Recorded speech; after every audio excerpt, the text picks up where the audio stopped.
On a night when Manhattan froze under December's cruelest breath, a young woman with blood on her dress and terror in her eyes pushed through the doors of the city's most exclusive restaurant, a place where silence cost more than champagne and power wore bespoke Italian wool.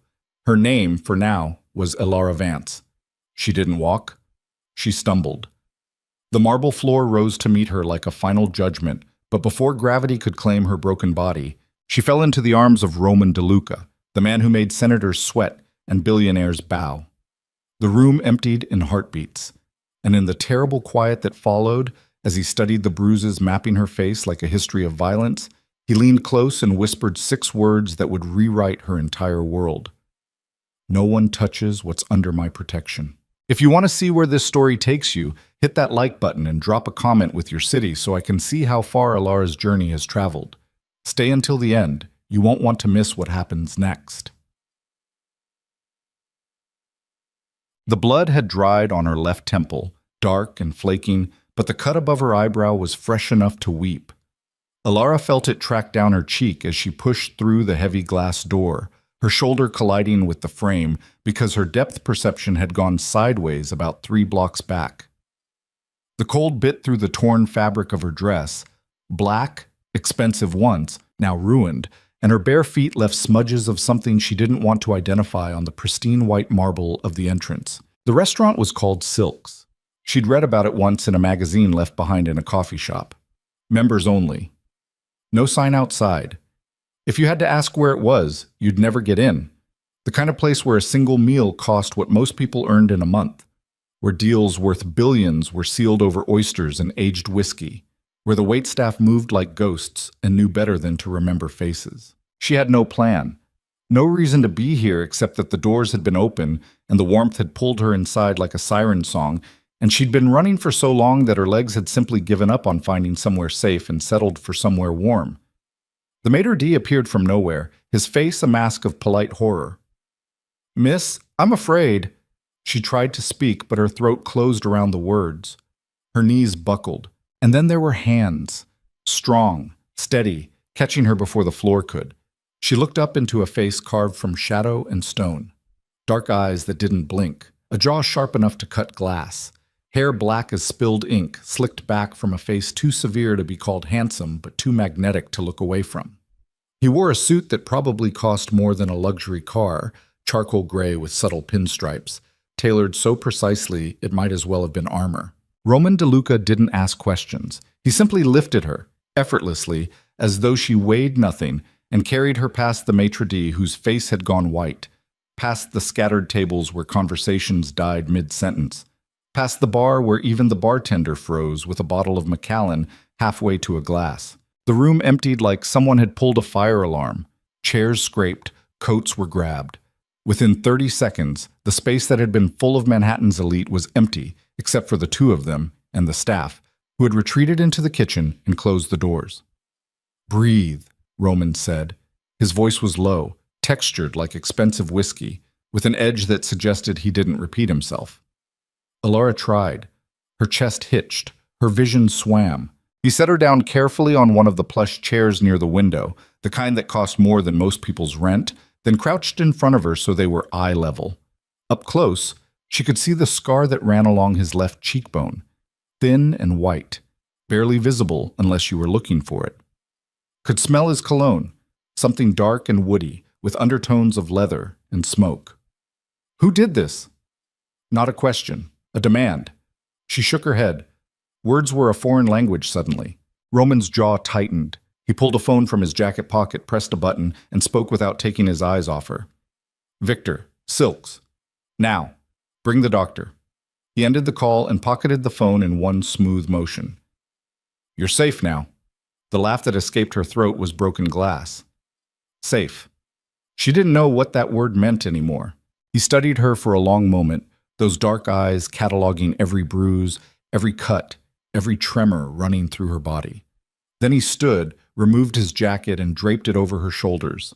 The silk lining was still warm from his body heat. It smelled like him, that same dark, dangerous scent that made her think of locked rooms and whispered threats and power that didn't need to announce itself. "What's your name?" "Elara." Her voice came out hoarse, barely recognizable. Elara Vance? Elara. He tested it, rolling the syllables like he was deciding whether to keep them. I'm Roman, and you're going to tell me exactly who put their hands on you. She should have been terrified. This man radiated danger like heat from asphalt in August. The way the room had cleared when he'd caught her, the way even the staff had vanished, it spoke to a kind of power that didn't come from money alone. This was the power of fear, of reputation, of violence held on a leash so short it could snap at any moment. But she wasn't scared. Not of him. Maybe because she was too broken to recognize new threats. Maybe because the worst had already happened, and there was a strange comfort in the arms of something predatory when you'd been prey for so long. Or maybe because when he looked at her, she didn't see pity. She saw rage on her behalf, and that was a gift she hadn't known she needed. The door opened and two men entered. One was broad-shouldered and bald, with the kind of face that suggested he'd seen too much and forgotten how to smile. He carried a black leather bag. The other was younger, maybe 30, with sharp features and eyes that took in the entire room in a single sweep before settling on Roman. Boss, the younger one said. Victor, she guessed. Roman gestured to Elara without looking away from her. Dr. Chen, take care of her. The bald man approached cautiously, setting his bag down on the table beside her. I'm going to examine you, miss. Is that all right? Elara nodded. Words still felt like too much effort. Dr. Chen worked with efficient gentleness, checking her pupils with a penlight, probing the cut on her forehead, running careful fingers along her ribs. She winced when he touched her left side. Bruised, possibly fractured, he murmured. You've been through hell. Caleb, Elara whispered. The name tasted like poison. Roman's head snapped toward her. Say that again. Caleb Rourke, louder this time. He was my boyfriend. For 2 years. The temperature in the room dropped 10 degrees. Victor shifted his weight, his hand moving unconsciously toward his jacket. Roman's expression didn't change, but something in his eyes went very still, very cold. Where is he now? I don't know. I ran. I ran. He's looking for you. It wasn't a question, and Elara nodded because, of course, Caleb was looking for her. Men like Caleb didn't let their possessions walk away. She'd learned that the first time she'd tried to leave, 6 months ago, when he'd found her at her sister's apartment and put her in the hospital with a concussion and 3 broken fingers. She'd learned it again 2 months ago when she'd made it as far as a bus station in Newark, before he'd dragged her back by her hair and locked her in their apartment for a week. She'd learned it tonight when she'd waited until he passed out drunk and then run with nothing but the dress on her back and $50 she'd been hiding in a tampon box for 8 months. Roman turned to Victor. Find him. How deep you want me to dig? Deep enough to know every breath he's taken since birth. I want his bank accounts, his phone records, his parking tickets, his 3rd grade report card. I want to know who he owes money to and who owes him favors. I want his life in a file on my desk by morning. Victor nodded and left without another word. Dr. Chen finished his examination and began cleaning the cut on her forehead. The antiseptic stung, but Elara didn't flinch. Pain was old news. She needs rest, Dr. Chen said to Roman, and probably a CT scan, though I don't think there's a concussion. The ribs need wrapping. I can do that here, but she should see a specialist within the next few days. She'll see whoever she needs to see. Roman crossed his arms, a gesture that somehow made him look even more imposing. What else? Dehydration, malnutrition, signs of sustained physical abuse over an extended period. Dr. Chen's voice was clinical, but there was an undercurrent of anger there, professional rage. She needs fluids, food, and safety. In that order. She has all 3 now. Dr. Chen packed his supplies back into the bag with methodical precision. I'll come back tomorrow to check on her. In the meantime, keep her warm, get some liquid in her, and let her sleep. He pulled out a small bottle of pills and set it on the table. Painkillers. Non-narcotic. 2 every 6 hours is needed. After he left, Roman pulled out his phone again and made another call. Prepare the north bedroom and have Maria bring up soup, bread, and tea. Something mild. Elara watched him through the haze of exhaustion that was starting to pull at the edges of her consciousness. Why are you helping me? Roman looked at her for a long moment, those dark eyes unreadable. Because you walked into my place bleeding and afraid, and I don't let that happen without consequences. You don't even know me. I know enough. He moved to the window, looking out at the city sprawled below them like a circuit board of light and shadow. I know you're running from someone who hurt you. I know you're brave enough to walk into a room full of strangers looking like hell and still standing. And I know that as of right now, you're under my protection. What does that mean? It means, Roman said, turning back to face her, that if Caleb Rourke is stupid enough to come looking for you, he won't live long enough to regret it. The certainty in his voice should have been comforting. Instead, it sent a chill down her spine because she recognized the tone. It was the same one Caleb used when he made promises. The difference was that Caleb's promises were threats, and she had a feeling Roman's threats were guarantees. I don't want anyone to die because of me, she said quietly. That's not your decision to make. Roman's phone buzzed. He glanced at it, frowned, then pocketed it again. Can you walk? Alara tried to stand and immediately swayed.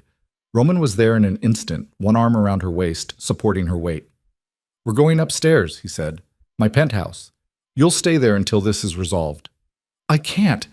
I don't have anywhere else to go, but I can't just... You're not asking. I'm telling you. There was no room for argument in that tone, and frankly, Alara didn't have the energy to fight. She let him guide her toward the back of the restaurant, through a door marked private, and into an elevator that required a key card to operate. The ride up was silent. Alara focused on breathing, on staying conscious, on not thinking about what would happen when Caleb found out where she was. Because he would find out. Men like Caleb always did. The elevator opened directly into a space that made her breath catch, despite everything. Floor-to-ceiling windows offered a view of Manhattan that looked like something out of a movie. The city glittering and infinite, stretching to every horizon. The furniture was minimal but expensive, all clean lines and dark leather. Abstract art hung on the walls, pieces that probably cost more than most people's houses. A woman in her 50s appeared from somewhere deeper in the apartment. She had kind eyes and graying hair pulled back in a neat bun, and she didn't bat an eye at Alara's appearance. This is Maria, Roman said. She'll take care of you. Maria smiled gently. Come with me, dear. Let's get you cleaned up. Alara let herself be led down a hallway, past doorways that opened onto rooms she was too tired to process, until they reached a bedroom that was larger than the entire apartment she'd shared with Caleb. The bed looked like something from a luxury hotel, all white linens and too many pillows. There was an ensuite bathroom visible through an open door, all marble and chrome. There are clothes in the closet, Maria said. They should fit well enough for now. I'll bring up food once you've had a chance to shower. Take your time. After she left, Alara stood in the middle of the room and tried to process the last hour of her life. She'd gone from thinking she might die on a Manhattan sidewalk to standing in what was essentially a fortress made of glass and money, protected by a man who radiated danger like a second skin. She should leave, should thank Roman for his help, and disappear into the city before Caleb's violence and Roman's world collided in a way that destroyed everything. But her body made the decision for her, moving toward the bathroom on autopilot. The shower was large enough for 4 people, with multiple heads and controls that looked like they belonged in a spaceship. She figured out the basics and stepped underwater hot enough to hurt. The blood swirled down the drain in pink ribbons. She watched it disappear and thought about how easy it would be to disappear with it. To let the water wash away not just the blood, but everything. Alara Vance and all her bad decisions, all her mistakes, all the times she'd believed Caleb when he said he was sorry, that it would never happen again, that he loved her. She'd believed him because she'd had nowhere else to go, because her family had cut her off after she'd chosen Caleb over them one too many times, because all her friends had slowly drifted away when she kept canceling plans and showing up with new excuses for new bruises. She'd believed him because it was easier than admitting she'd wasted 2 years of her life on a man who saw her as property. The water started to run cold. Alara turned it off and dried herself with a towel so soft it felt like a sin. In the closet, she found clothes as promised, expensive casual wear that still had tags attached. She chose sweatpants and a cashmere sweater, both in gray, both fitting her almost perfectly. When she emerged from the bedroom, she followed the smell of food to a dining area where Maria had set out a tray. Soup that steamed gently, bread that looked homemade, tea in a delicate china cup. Roman was standing at the windows, his back to her, phone pressed to his ear. I don't care what he says he wants, Roman was saying, his voice hard. He forfeited negotiation rights when he put his hands on her. Find him, contain him, and wait for my instructions. He ended the call and turned. His eyes traveled over her, assessing. You look better. I feel like I've been hit by a truck. That's the adrenaline wearing off. Eat. You need food. Elara sat down and picked up the spoon. The soup was some kind of chicken broth with vegetables, simple and perfect. She managed 3 spoonfuls before her stomach rebelled. The bread went down easier. Roman sat across from her watching, not eating, just watching with those dark, unreadable eyes. How did you end up at Silk's? He asked. I was running. The doors were open. I didn't think. She set down the bread, her appetite gone. I didn't know where else to go. Lucky for you. Is it? She met his gaze. You don't know me. For all you know, I'm lying. Maybe I did something to deserve... Stop. The single word cracked like a whip. Whatever you're about to say, stop. No one deserves what was done to you. Elara looked away, her throat tight. You don't know what was done to me. I can see it, and I've seen enough violence in my life to know the difference between a fight and a beating. This was a beating. She couldn't argue with that. Her ribs ached with every breath. Her head throbbed. Her entire body felt like one massive bruise. Tell me about Caleb, Roman said. Why? Because I need to know what I'm dealing with. Elara laughed, but there was no humor in it. He's 6'2", works in finance, drives a BMW. He likes craft beer and classic rock and saying, he's sorry while making sure I know it's actually my fault. He's charming when he wants to be. His coworkers love him. His boss thinks he's brilliant. And when we're alone, Her voice cracked. He's a nightmare. Roman's expression didn't change, but his hands, resting on the table, curled into fists. How long? 2 years. The first 6 months were perfect. He was perfect. And then one night I said something he didn't like, and he grabbed my arm hard enough to bruise. He apologized, bought me flowers. I told myself it was a one-time thing, but it wasn't. No, it got worse, gradually. A push here, a slap there, then punches. Then... She couldn't finish. Roman stood abruptly and walked back to the windows. For a long moment he was silent, his silhouette dark against the glittering cityscape. You're safe here, he said finally. He can't reach you. You can't know that. Yes, I can. He turned to face her. Do you know who I am, Elara? She shook her head. I own half this city. The half that matters. I have resources Caleb Rourke can't begin to imagine. And I have a reputation that makes smart men avoid me and stupid men dead. If he comes for you, he dies. It's that simple. The certainty in his voice should have been reassuring. Instead, it terrified her because it meant Roman DeLuca was exactly what he looked like. Dangerous. Powerful. The kind of man who solved problems with violence so casual, it was just another business decision. I don't want to owe you anything, she said quietly. You don't owe me anything. I'm not doing this because I expect payment. Then why? He was quiet for a long moment. Because I can. Because someone should. Because I looked at you tonight and saw someone who needed help, and I don't walk away from that. Elara wanted to believe him, but she'd believed Caleb too once upon a time. She'd believed his promises and his apologies and his declarations of love. She'd believed right up until the moment his fist connected with her face for the 10th time, the 20th, the 100th. I should sleep, she said, standing.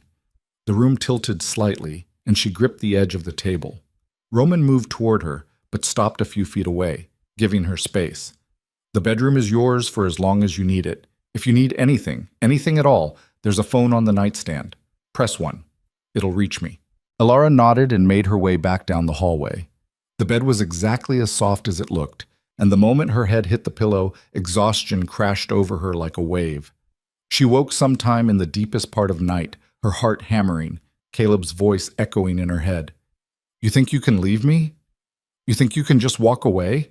For a disorienting moment, she didn't know where she was. Then the details filtered in, the expensive sheets, the city lights visible through the window, the absolute silence of a space insulated from the chaos below. She was in Roman DeLuca's penthouse, under his protection. Safe. The word felt foreign, dangerous, like something that could be snatched away the moment she believed in it. She got up and walked to the window, pressing her palm against the cold glass. Manhattan spread before her, indifferent and infinite. Somewhere down there, Caleb was looking for her, probably furious, definitely dangerous. And somewhere in this apartment was a man who'd promised to protect her, a man she didn't know, didn't understand, but who terrified her less than the alternative. The knock on her door was soft. "Alara? You awake?" Roman's voice. She turned to see him in the doorway, still dressed despite the late hour, or early hour. She'd lost track of time. "Couldn't sleep," she said. "Neither could I." He stepped into the room but didn't approach. "Victor just called. We found him." Her heart stopped. "Caleb?" "He's at a bar in Midtown, drunk, telling anyone who'll listen that his girlfriend stole from him and ran off with some other guy." Roman's jaw tightened. "He's making you the villain in his story." Of course he was. That was Caleb's gift. Rewriting history until he was always the victim, always the one wronged. "What are you going to do?" she asked. "That depends on you." "On me?" Roman crossed his arms. "I can make him disappear tonight, permanently. He'd never bother you again." Alara's blood went cold. "You mean kill him?" "I mean solve the problem in a way that guarantees it stays solved." No. The word came out sharper than she intended. "No. I don't want that. I don't want anyone dead because of me." "Even him?" "Even him. He's a bastard, but I can't." She wrapped her arms around herself. "Please don't kill him." Roman studied her for a long moment, something unreadable flickering in his eyes. "All right. Then we do this a different way. But understand this. If he comes for you, if he so much as breathes in your direction, I won't ask permission again. Are we clear?" "Yes." He nodded and turned to leave, then paused in the doorway. "For what it's worth, you're stronger than you think." Most people would have said yes. After he left, Alara stood at the window until dawn started to crack the eastern sky, painting Manhattan in shades of gray and gold. She thought about strength, about choices, about the difference between safety and survival. And she wondered what it meant that she trusted a man she'd known for less than 12 hours. More than she'd trusted the man she'd spent 2 years with. 3 days passed in a blur of sleep and careful healing. Dr. Chen returned daily, checking her ribs, monitoring the cuts, prescribing rest and fluids and time. Maria brought food she could barely eat and clothes that fit perfectly. Roman appeared and disappeared like a shadow, always polite, always distant, always carrying that undercurrent of controlled violence. On the 4th day, Alara felt strong enough to leave the bedroom for more than brief trips to the dining room. She found Roman in what she'd come to understand was his office, a room dominated by a massive desk and more windows, always windows, as if he needed to see the city he controlled. He looked up when she entered. "How are you feeling?" "Better? The ribs don't hurt as much. Dr. Chen says they're healing well." "He tells you everything, doesn't he?" "He works for me. His loyalty is absolute." Alara sat in one of the chairs across from his desk. "I need to know what's happening with Caleb." Roman leaned back in his chair, studying her. "He's been contained." "What does that mean?" "It means I have people watching him 24/7. He goes nowhere, does nothing, without my knowledge. His bank accounts are frozen. His credit cards don't work. His phone is tapped. He's effectively under house arrest, except he doesn't know it yet." "That's illegal. Most effective things are." Roman's expression didn't change. "He tried to file a missing persons report on you. It was buried before it reached anyone who mattered. You can do that?" "I can do a lot of things, Alara. That's why you're safe here." She should have been disturbed by the casual way he talked about manipulating systems, about having power that operated outside the law. Instead, she felt a strange sense of relief. Because if Roman could do all that, maybe she really was safe. "I can't stay here forever," she said. "Why not?" "Because it's not my life. This..." She gestured at the office, the apartment beyond. "This is yours. I'm just hiding." "You're healing." "Same thing." Roman stood and moved to the windows.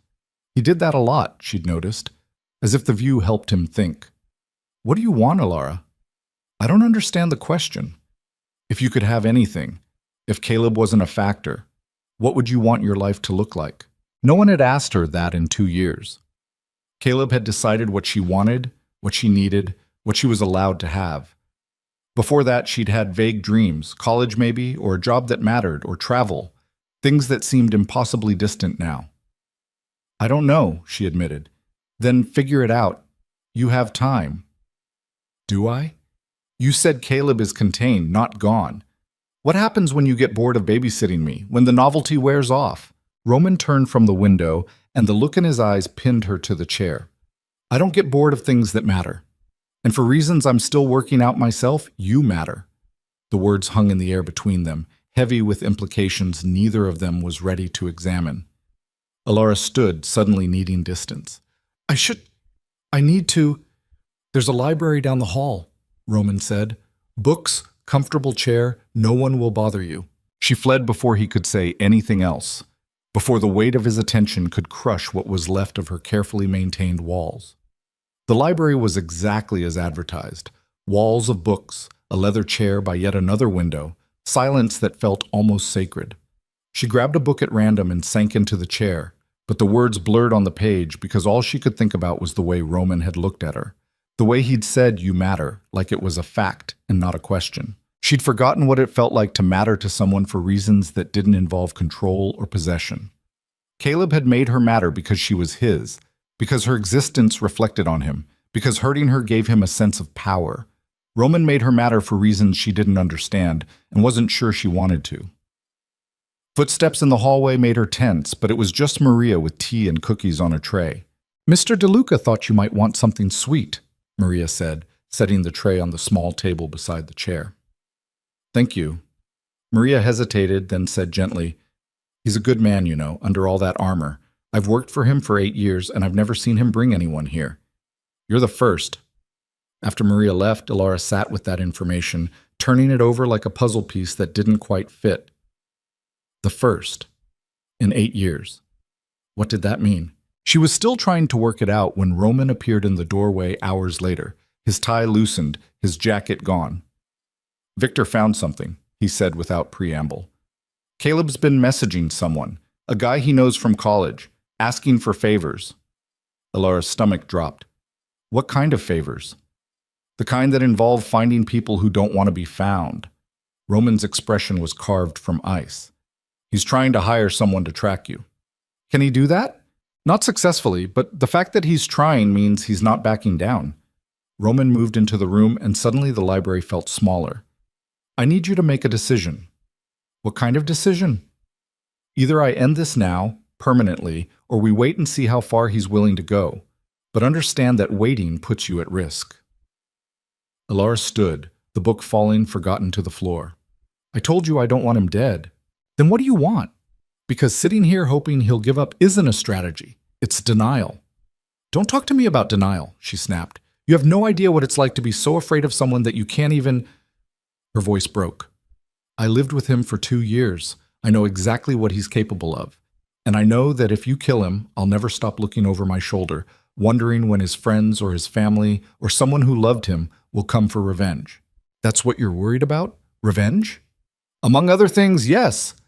Roman took a step closer, then another, until they were almost touching. Listen to me very carefully.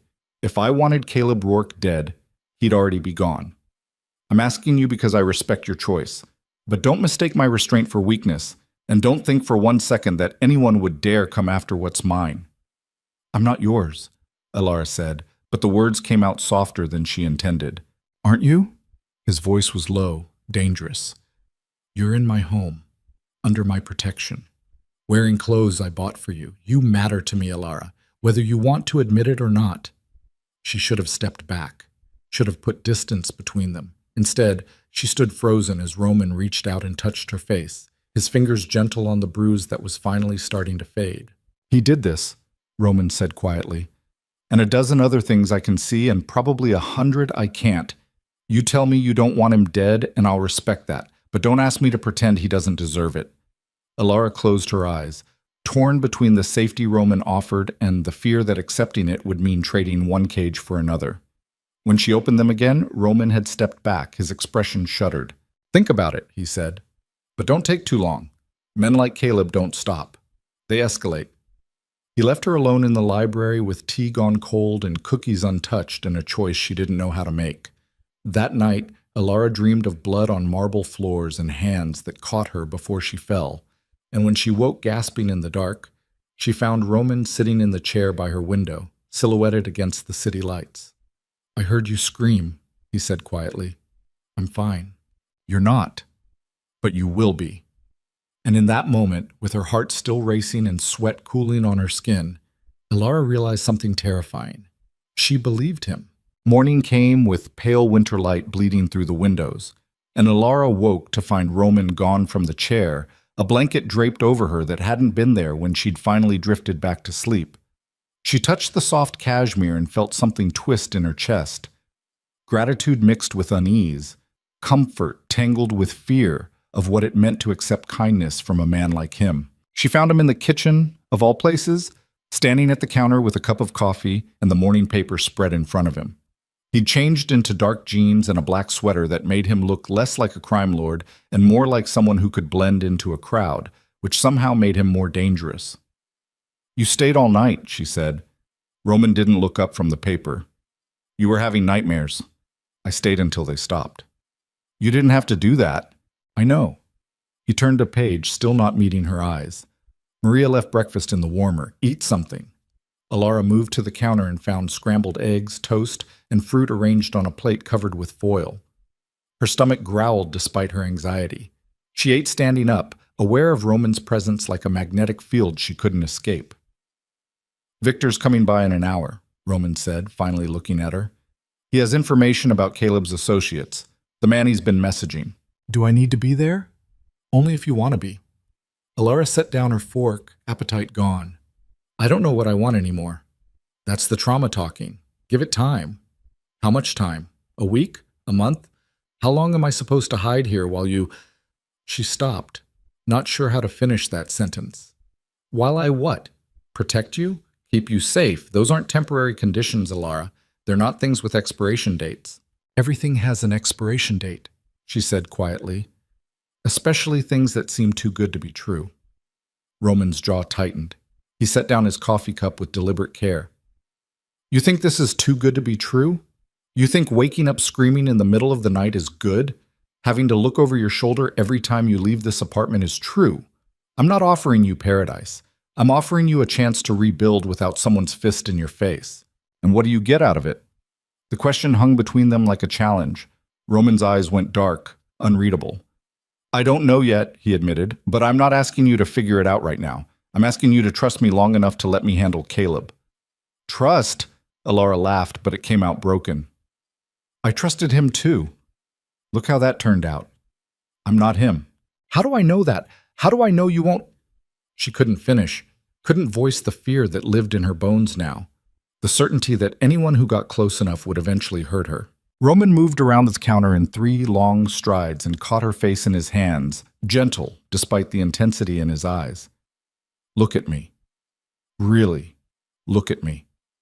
His thumbs traced her cheekbones, careful of the fading bruises. "I have done terrible things in my life. I have hurt people who deserved it, and probably some who didn't. I have built an empire on fear and blood and money that doesn't ask questions, but I have never, never raised my hand to a woman, and I never will. That's not who I am." Alara wanted to believe him. The conviction in his voice, the steadiness of his hands, the way he looked at her like she was something precious instead of something broken. It all made her want to believe. "You barely know me," she whispered. "I know enough." He released her and stepped back, giving her space to breathe. "Victor will be here in 45 minutes. You should shower, get dressed, wear something comfortable. This conversation won't be easy." He left her alone in the kitchen with half-eaten eggs and a heart beating too fast. And Alara realized she was standing at a crossroads she didn't know how to navigate. Behind her was Caleb and 2 years of systematic destruction.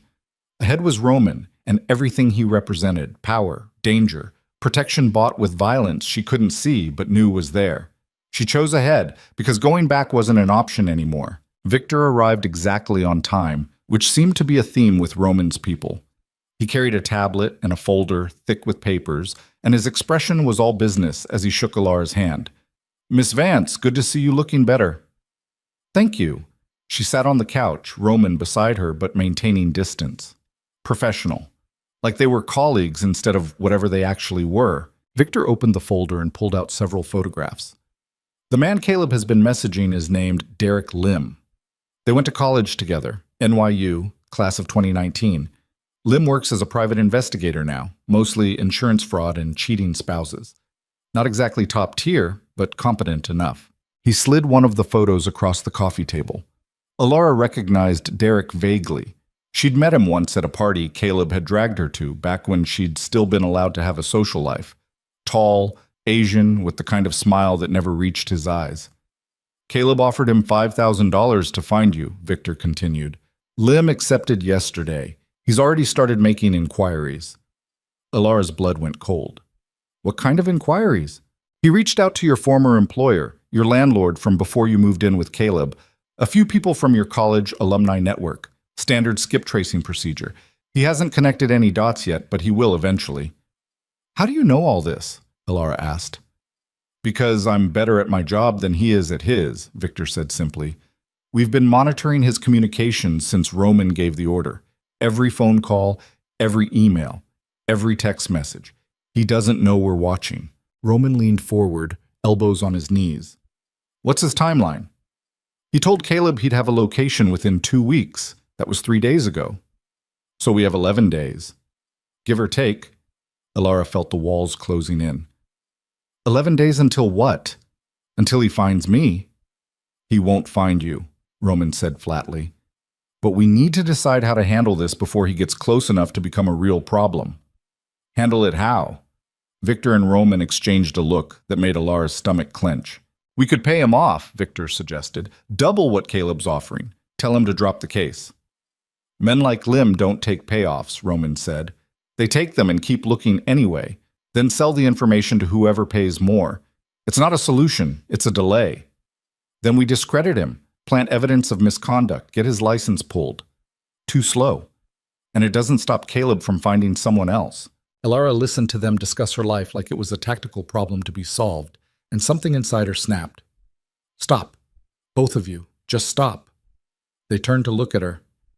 This is my life you're talking about, she said, her voice shaking. Not a business deal, not a problem to solve, my life. And I'm sitting here listening to you plan moves like I'm a chess piece instead of a person. We're trying to protect you, Roman said. No, you're trying to control the situation. There's a difference. She stood, needing to move, to pace, to do something other than sit still while they decided her fate. I ran from Caleb because he controlled everything. Where I went, who I talked to, what I wore, what I ate. I'm not trading one cage for another. Roman's expression darkened. You think that's what this is? A cage? I don't know what this is. You won't tell me. You just keep saying I'm under your protection, like that explains everything, like I'm supposed to be grateful and quiet and let you handle things. Would you prefer I throw you out? Roman's voice was cold now, edged with something dangerous. Let Caleb and his pet investigator find you, see how long you last on your own? The words hit like a slap. Alara stared at him, seeing for the first time the man everyone else saw, the crime lord, the enforcer, the one who didn't ask twice. If that's what you think of me, she said quietly, then maybe I should leave. Alara, no. You don't get to threaten me and then backtrack. You don't get to act like you're some kind of savior when really you just like having someone dependent on you. Roman stood, his full height suddenly intimidating in a way it hadn't been before. You want to know what I get out of this? Fine, I'll tell you. I look at you and I see someone who had the courage to run when running seemed impossible. I see someone who walked into my restaurant bleeding and broken and still refused to let fear win. And I want to be the person who helps you become whoever you were before he destroyed you. That's what I get. The chance to do something good in a life that's been mostly about doing bad. The raw honesty in his voice stopped her cold. Victor had gone very still, his expression carefully neutral. You can leave any time you want, Roman continued, his voice softer now. I'm not keeping you here. But if you go without my protection, and that means Caleb wins. Is that what you want? I don't want anyone to win, Alara said. I just want to stop being afraid. Then let me help you. By doing what? Killing Derek Lim? Killing Caleb? How many people have to die before I'm allowed to feel safe? As many as it takes. The certainty in his voice should have horrified her. Instead, it made her want to cry because somewhere along the way, she'd stopped believing anyone would fight for her this hard. Victor cleared his throat. There might be another option. They both turned to look at him.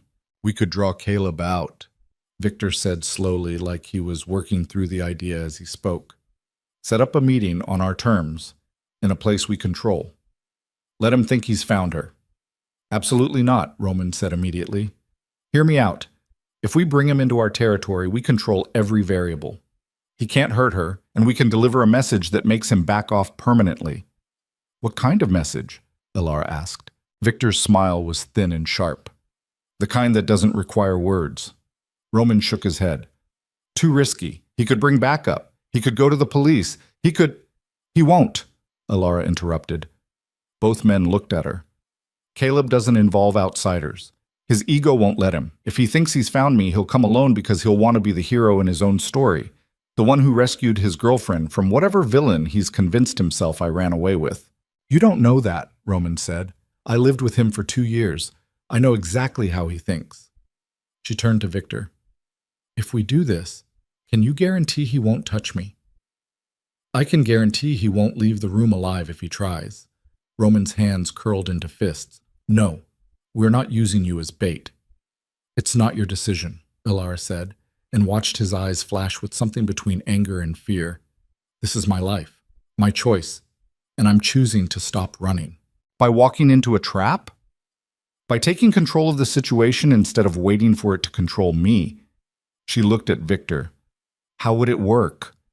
Victor glanced at Roman, who gave a tight nod. Permission granted, barely. We leak your location through Derek Lim's investigation, Victor explained. Make it look like he stumbled onto something real. He tells Caleb, Caleb comes to get you.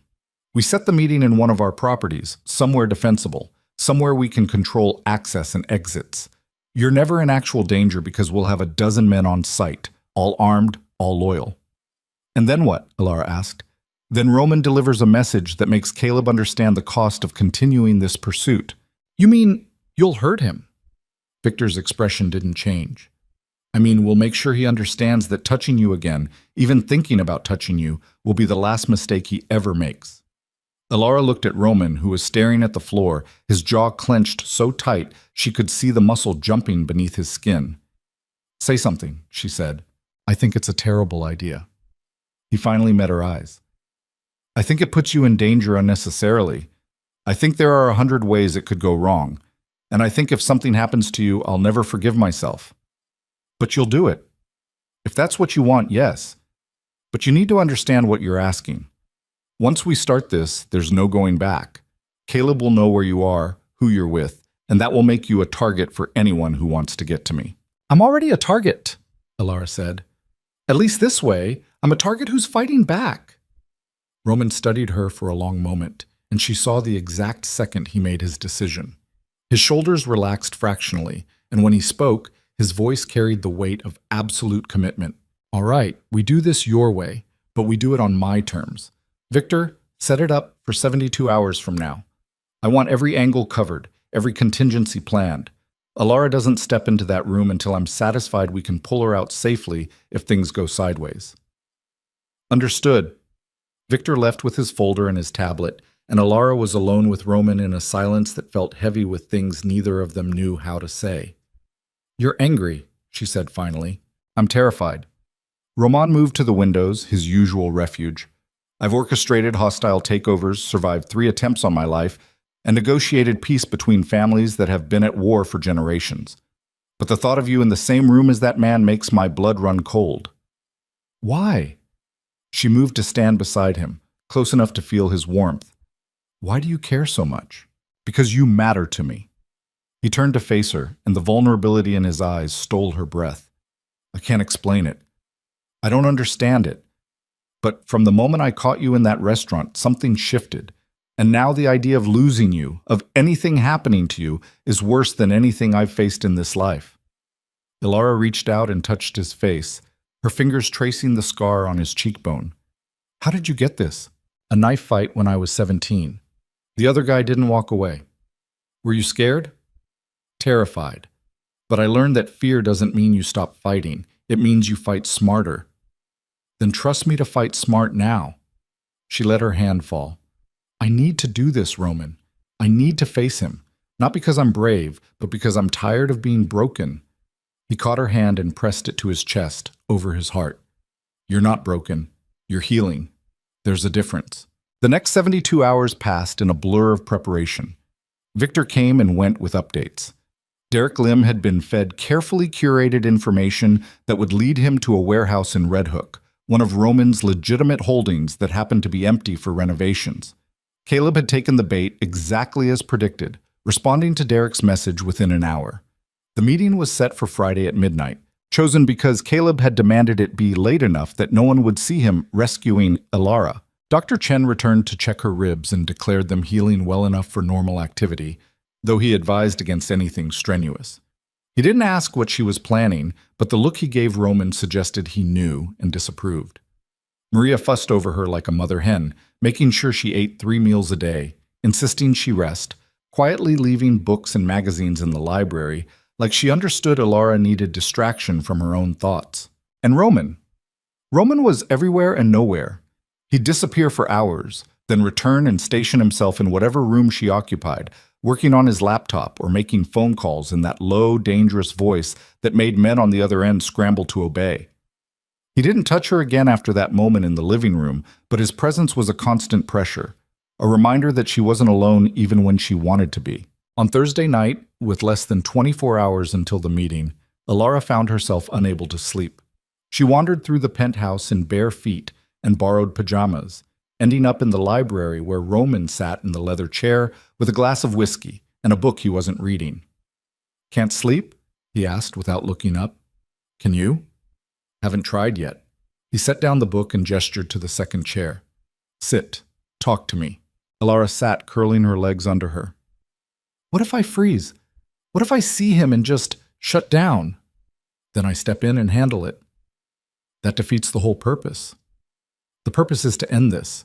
Whether you confront him or I do doesn't change the outcome." "It changes everything," Elara said. "If you do it, I'm still the victim. If I do it, I'm taking my power back."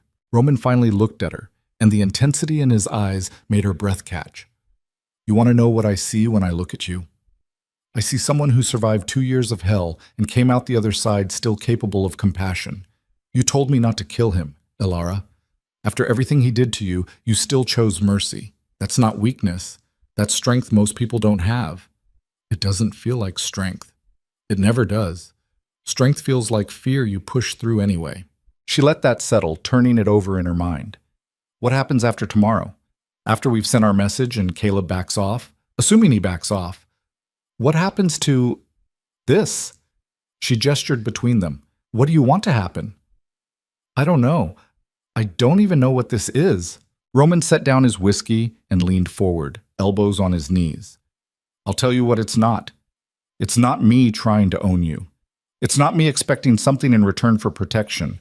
It's not me looking for gratitude or obedience or any of the things men like Caleb want. Then what is it? Honestly, I'm still figuring that out. He ran a hand through his hair, a rare gesture of uncertainty. I've spent 15 years building an empire on calculated decisions and controlled emotion. I don't do impulsive. I don't do vulnerable. But you walked into my life bleeding and afraid, and suddenly all those carefully maintained walls feel like prison bars instead of protection. Elara's heart hammered against her ribs. That scares you. Terrifies me. Because people in my world don't get happy endings. They get compromises and negotiated truces, and the occasional moment of peace between crises. And you deserve better than that. Maybe I don't want better. Maybe I just want real. The words hung in the air between them, heavy with implication. Roman stood and moved to where she sat, then crouched in front of her chair so they were eye level. If we do this, if we explore whatever this is between us, you need to understand what you're signing up for. My life is complicated, dangerous. There will be threats you don't see coming, enemies who will try to use you against me, moments when you'll wish you'd never met me. As opposed to what? Going back to my apartment alone, Wondering when Caleb will break down my door? At least with you, I know the danger I'm facing. Do you?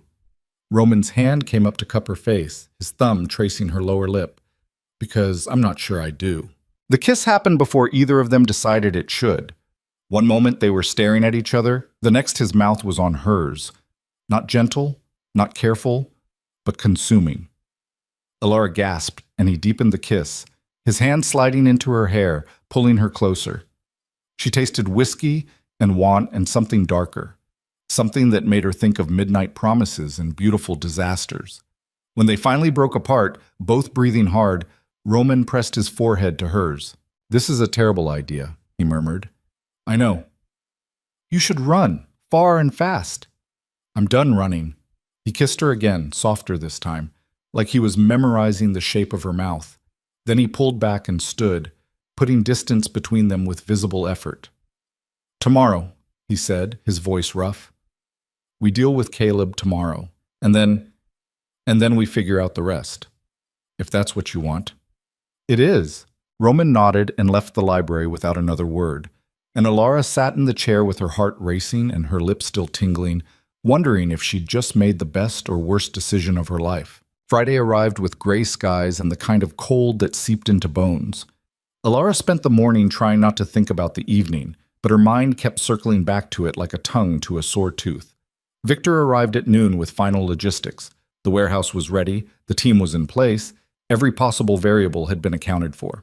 "He'll be expecting to find you alone," Victor said, pointing to a map of the warehouse on his tablet. "We'll have you in this room here, second floor, east side. It's got reinforced walls, 2 exits, and a clear line of sight for our people positioned above. The moment he enters, we'll be watching." "How many people?" Alara asked. 12. All armed, all ready to move on Roman's signal. And if Caleb brings backup? He won't. We've been monitoring his communications. He thinks Derek found you at a shelter in Red Hook. He's planning to go in alone, play the concerned boyfriend, convince you to come home. The familiar pattern made Alara's skin crawl. That was Caleb's specialty. The grand gesture, the public performance of caring while private reality was blood and bruises. "What if he doesn't believe it?" she asked. "What if he suspects a trap?" "Then he won't show, and we'll implement Plan B." "Which is?" Victor's smile was cold. "We bring the message to him instead." Roman appeared in the doorway dressed all in black, jeans, sweater, jacket that probably concealed multiple weapons. His hair was pulled back, making the angles of his face sharper, more severe. He looked like what he was, a man prepared for violence. "It's time," he said. The drive to Red Hook took 40 minutes through traffic that crawled and stopped. Alara sat in the back of a black SUV with Roman beside her, silent and tense. Victor drove, making small talk about nothing that mattered, clearly trying to ease the tension. The warehouse loomed out of the industrial landscape like a monument to decay, red brick gone dark with age, windows boarded, a chain-link fence surrounding the property. Victor pulled through a gate that opened automatically, then around to a loading dock where 2 more SUVs were already parked. Men in dark clothes moved with purpose, checking weapons, speaking into earpieces, creating a perimeter. They all deferred to Roman with nods and quiet acknowledgments, and Alara realized she was seeing him in his element now, not the man who'd stayed up all night watching her sleep, but the crime lord who commanded absolute loyalty. Inside, the warehouse was exactly what she'd expected. Concrete floors, exposed beams, empty except for some construction equipment pushed against the walls. Metal stairs led to a second-floor catwalk that ran the perimeter.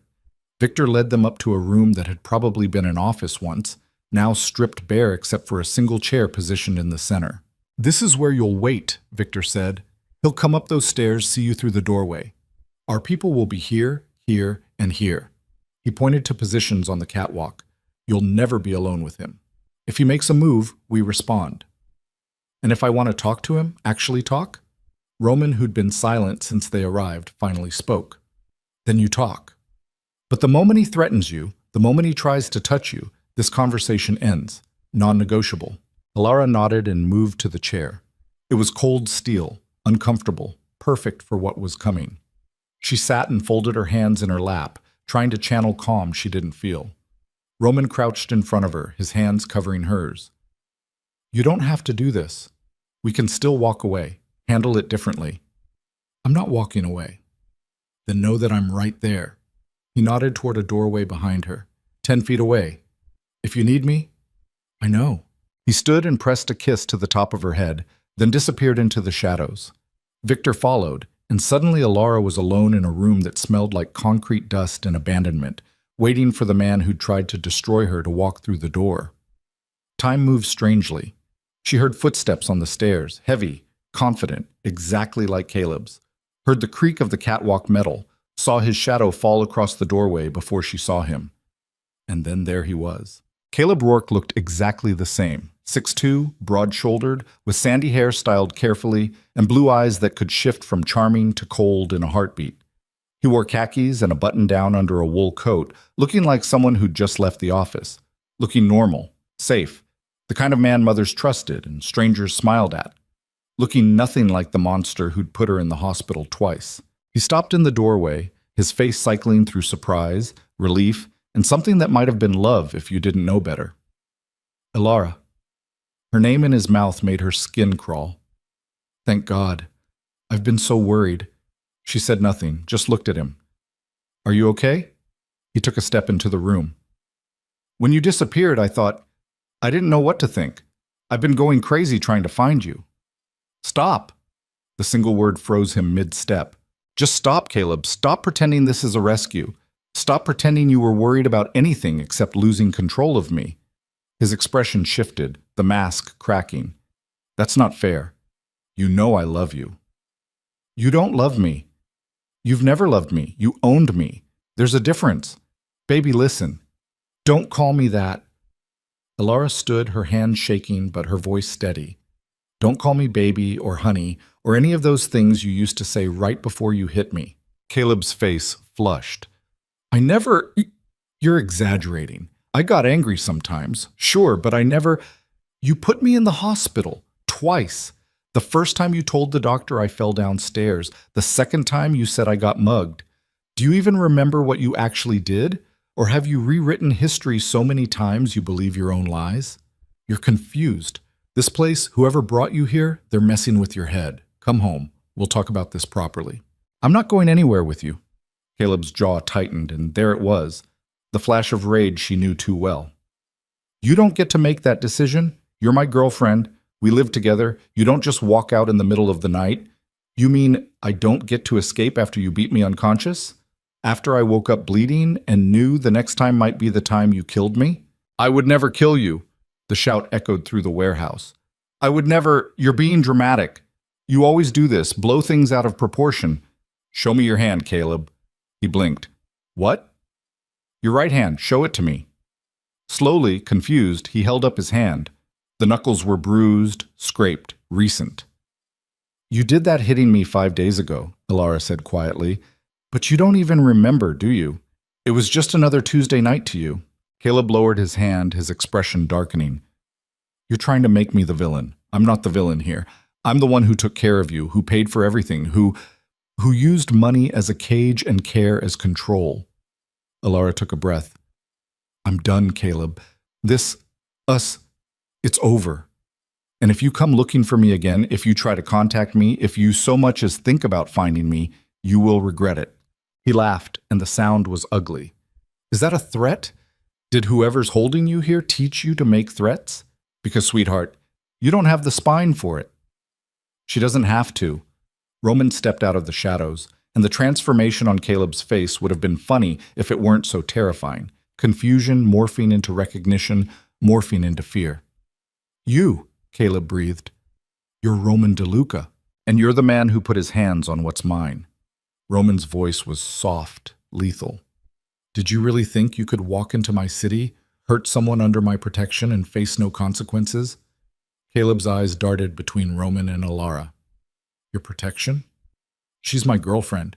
She's nothing to you anymore. And you're going to leave this warehouse with a very clear understanding of what happens if you forget that. Caleb took a step back. You can't threaten me. I'll go to the police and tell them what? That you came to an abandoned warehouse looking for the woman you've been beating for 2 years, that you hired a private investigator to track her down after she fled in fear for her life? Please, make that call. I'd love to see how it plays out. This is kidnapping. She's here against her will. I'm here because I choose to be, Alara said, and the certainty in her own voice surprised her. Because Roman gave me something you never did, a choice, and I'm choosing to stay. Caleb's face twisted with rage. You think you love him? You think this psychopath is better than me? He's a criminal, Alara. He's killed people. So have you. You just did it slowly, with fists instead of bullets.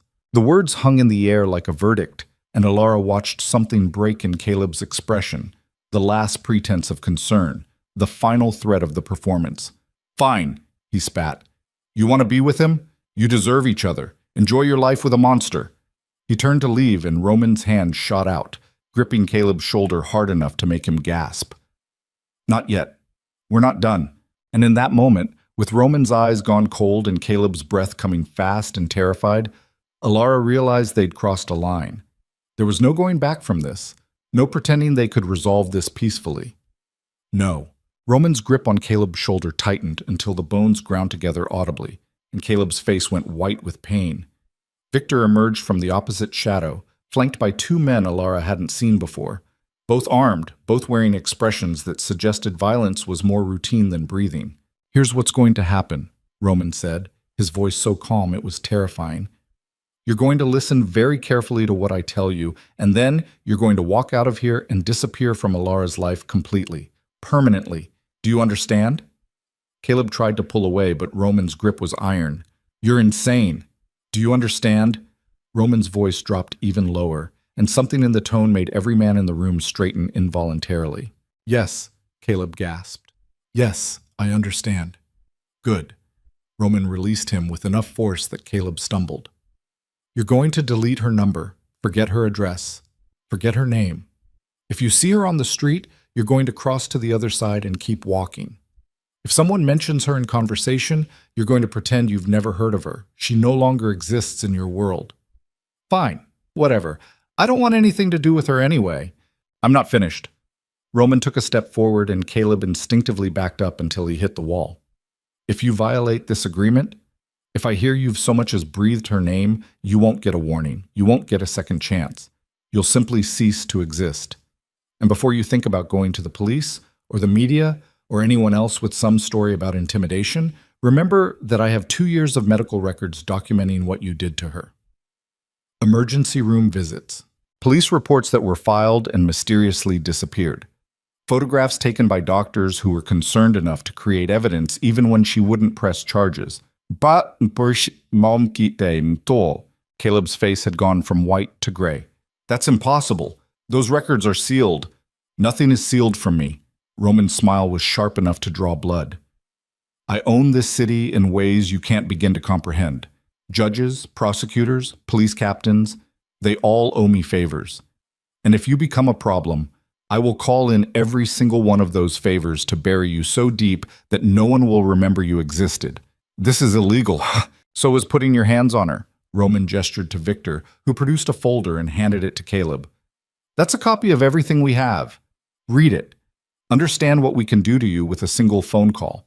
And then ask yourself if trying to maintain some claim on Alara is really worth spending the next 20 years in a cell with men who don't take kindly to domestic abusers. Caleb opened the folder with shaking hands. Alara watched his face as he flipped through pages. Medical records she'd forgotten about, photographs she'd never seen, incident reports from neighbors who'd called the police after hearing screaming, a complete history of his systematic destruction of her, documented and irrefutable. You can't use this, Caleb said, but his voice was hollow. It's inadmissible. Obtained illegally. I don't need it to be admissible. I just need it to exist. One anonymous tip to the right journalist, one post on the right online forum, and your life as you know it ends. Your job, your reputation, your future, all gone. Roman crossed his arms. But I'm a reasonable man. I'm giving you a choice. Walk away now, tonight, and none of this ever sees the light of day. Continue to be a problem, and I'll make sure it's the only thing anyone knows about you. Alara watched Caleb's face cycle through emotions. Rage, fear, calculation. She knew that look. He was trying to find an angle, a way to turn this to his advantage. It was what he did, what he'd always done. You think you're protecting her, Caleb said, looking at Roman but speaking to Alara. But you have no idea what you've gotten into. He's using you.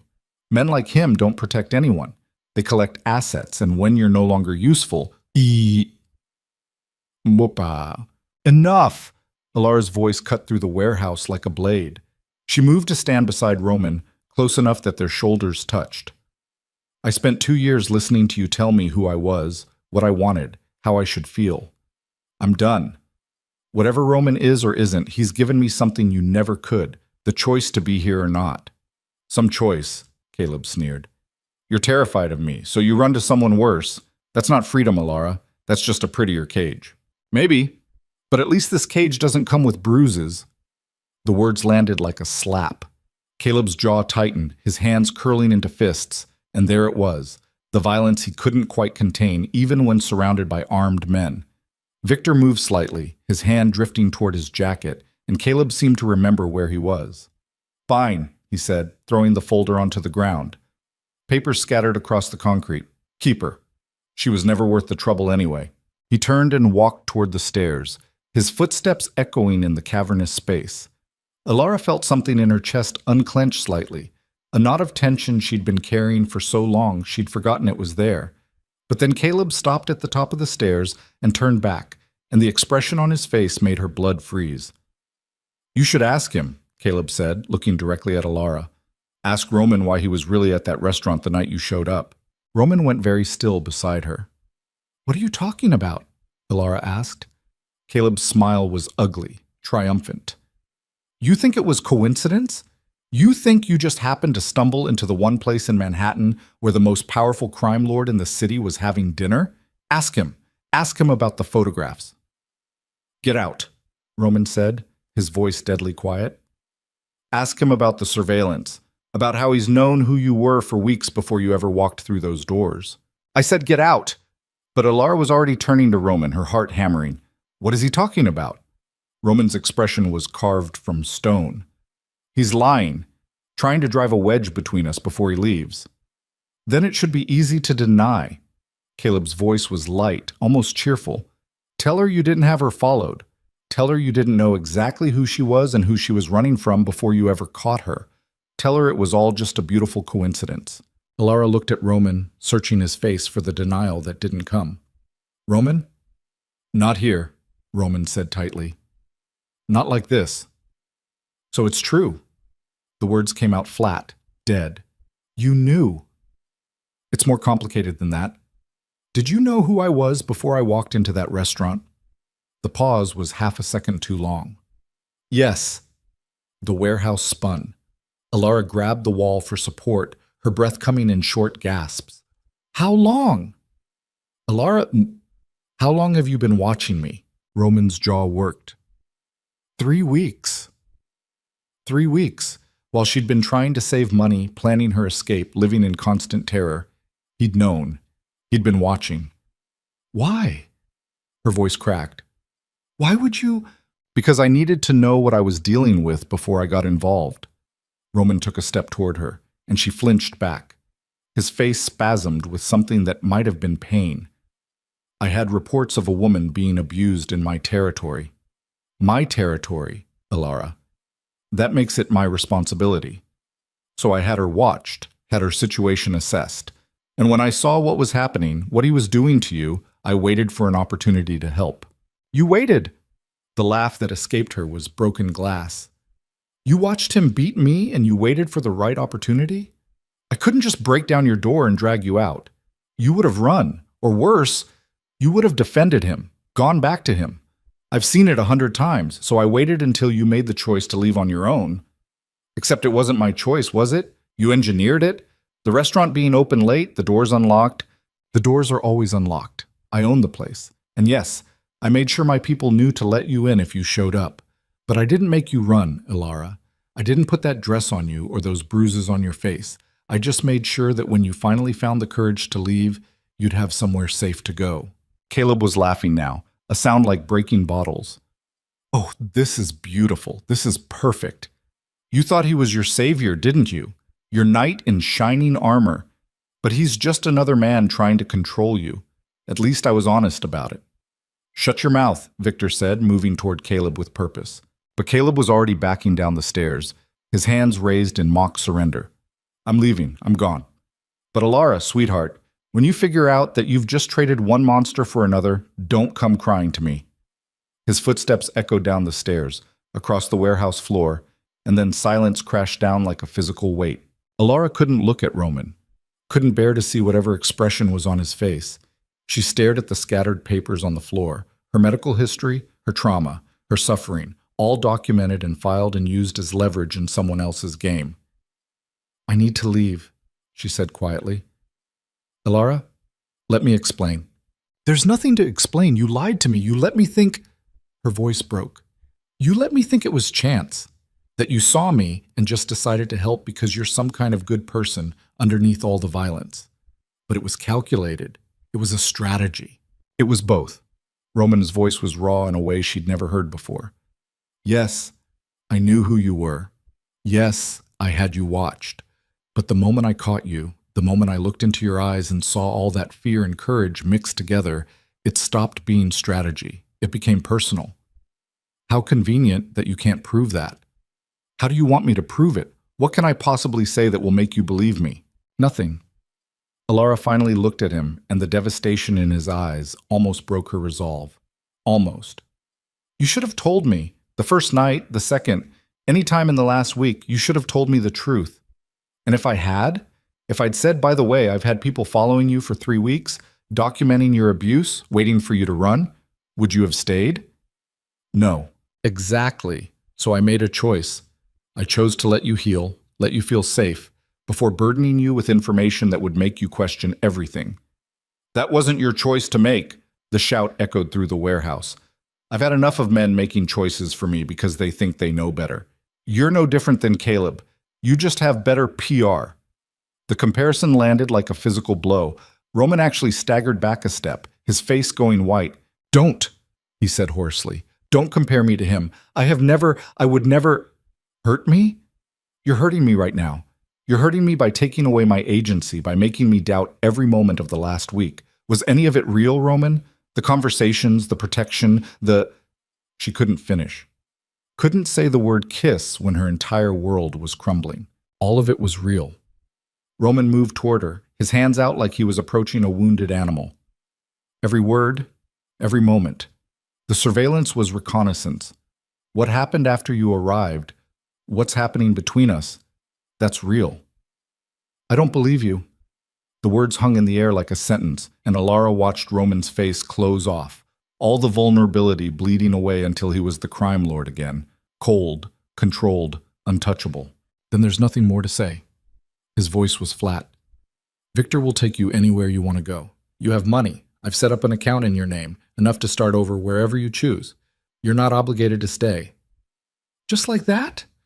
I say I don't believe you and you're ready to throw me out? I'm not throwing you out.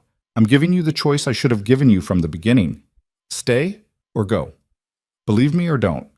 But don't stay because you're afraid or because you think you owe me. Stay because you want to. Alara looked at him, really looked at him. At the man who'd stayed up all night watching her sleep, who'd kissed her like she was precious, who'd threatened to kill anyone who touched her. The man who'd also lied by omission, manipulated circumstances, and watched her suffer for 3 weeks before intervening. Which version was real? Or were they both real, and that was the problem? I need time, she said finally. I need to think. Roman nodded once, sharp and final. Victor will drive you back to the penthouse. Your room is still yours. Take all the time you need. He turned and walked away, disappearing into the shadows the same way he'd emerged from them. And Alara was left standing in an empty warehouse surrounded by evidence of her own victimhood, wondering how she'd gotten from Caleb's fists to Roman's protection to this, alone again, but this time with the weight of 2 different betrayals crushing her chest. Victor approached carefully, his expression neutral, but his eyes sympathetic. Ready to go? Was it true? Everything Caleb said? Victor hesitated, then nodded. The surveillance, yes. Roman had you watched, but I don't want to hear excuses. It's not an excuse, it's context. He saw what was happening to you and he... Victor stopped, shook his head. That's not my story to tell. Come on, let's get you out of here. The drive back to this penthouse was silent. Victor tried once to make conversation, then gave up and focused on traffic. Alara stared out the window at the city lights blurring past and tried to organize her thoughts into something coherent. Roman had lied, or at least he'd withheld truth, which was the same thing. But was it the same as Caleb's lies? Caleb lied to maintain control, to rewrite reality, to make her doubt her own perceptions. Roman had lied to, what? Protect her? Protect himself? Ensure she'd trust him enough to stay? The answer mattered, but she couldn't untangle it from the hurt. Back at the penthouse, she went straight to her room and closed the door.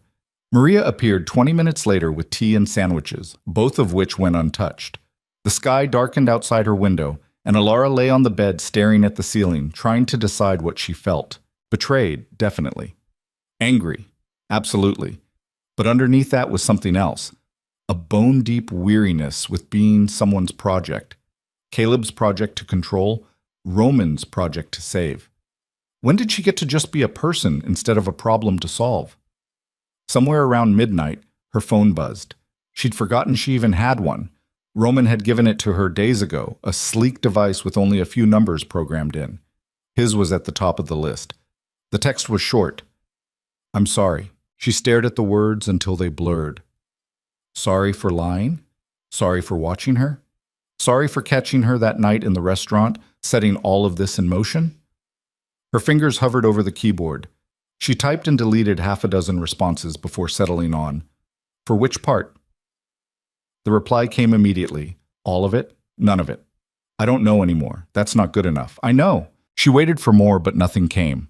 Finally, she typed, "Why didn't you intervene sooner? If you saw what he was doing, why did you wait?" The pause before his response was longer this time. When the phone buzzed, she almost didn't want to read it, because I've learned that people don't change until they're ready. I could have removed you from that situation by force, but you would have gone back to him the first chance you got. I've seen it happen. The only way out that sticks is the one you choose yourself. So you let him keep hurting me. Yes. And I will regret that for the rest of my life. But I would regret you going back to him more. Alara threw the phone across the room. It hit the wall and clattered to the floor, screen intact. Of course it was intact. Roman probably had it specially reinforced because he thought of everything, planned for every contingency, controlled every variable. She grabbed a pillow and screamed into it until her throat was raw. When the rage finally burned itself out, she retrieved the phone. No new messages. She typed, "I don't know if I can forgive this. I'm not asking you to. I'm just asking you not to leave until you're sure that's what you want. Why do you care? Because in a life built on calculated decisions and controlled outcomes, you're the first thing that's felt real in 15 years. And I'm not ready to lose that." The honesty in the words made her chest ache. She wanted to throw the phone again, wanted to scream at him that honesty now didn't make up for lies before. But she was so tired of being angry, so exhausted from carrying rage like armor. "I need time," she typed. "Take all the time you need. I'll be here." She set the phone down and curled up on the bed, still fully dressed, and closed her eyes. Sleep didn't come for a long time, and when it did, she dreamed of falling. Endless falling with no one to catch her, just air and terror and the certainty of impact. She woke to sunlight streaming through the windows and the smell of coffee. For a disoriented moment, she thought it was a normal morning, that the last 12 hours had been a nightmare.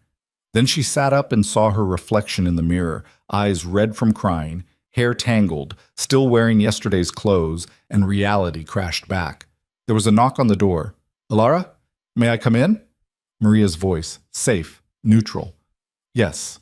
Maria entered with a tray, coffee, fruit, toast, and a small vase with a single white rose. She set it on the nightstand and smiled gently. "Mr. DeLuca left early this morning. He said to tell you that the penthouse is yours for as long as you want it, whether he's here or not." "Where did he go?"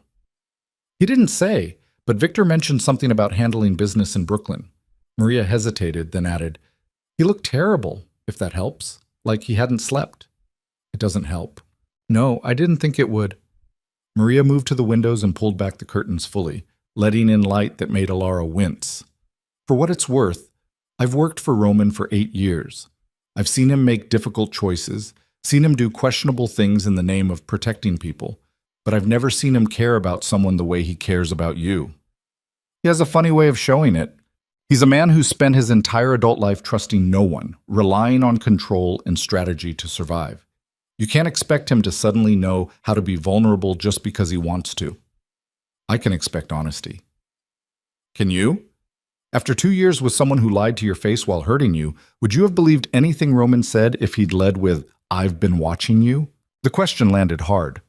Alara wanted to say yes, wanted to believe she would have seen the difference between Caleb's manipulation and Roman's protection. But honestly, she probably would have run. That doesn't make it right, she said quietly. No, it doesn't. But it might make it understandable. Maria moved toward the door, then paused. He left something for you, on his desk in the office. He said you'd know what to do with it. After Maria left, Alara forced herself to shower and change into clean clothes, jeans and a sweater that felt like armor. The coffee had gone cold, but she drank it anyway, needing the caffeine to cut through the fog in her head. The office was exactly as she remembered. Massive desk, wall of windows, a view of Manhattan that stretched to infinity. On the desk was a single manila envelope with her name written in Roman's sharp, precise handwriting. She opened it with shaking hands. Inside were photographs, dozens of them. Surveillance photos, clearly. Taken from a distance, grainy. The kind that came from hidden cameras and telephoto lenses. They showed her leaving the apartment she'd shared with Caleb, going to the small coffee shop on the corner, walking through the park. In every single one, she looked haunted.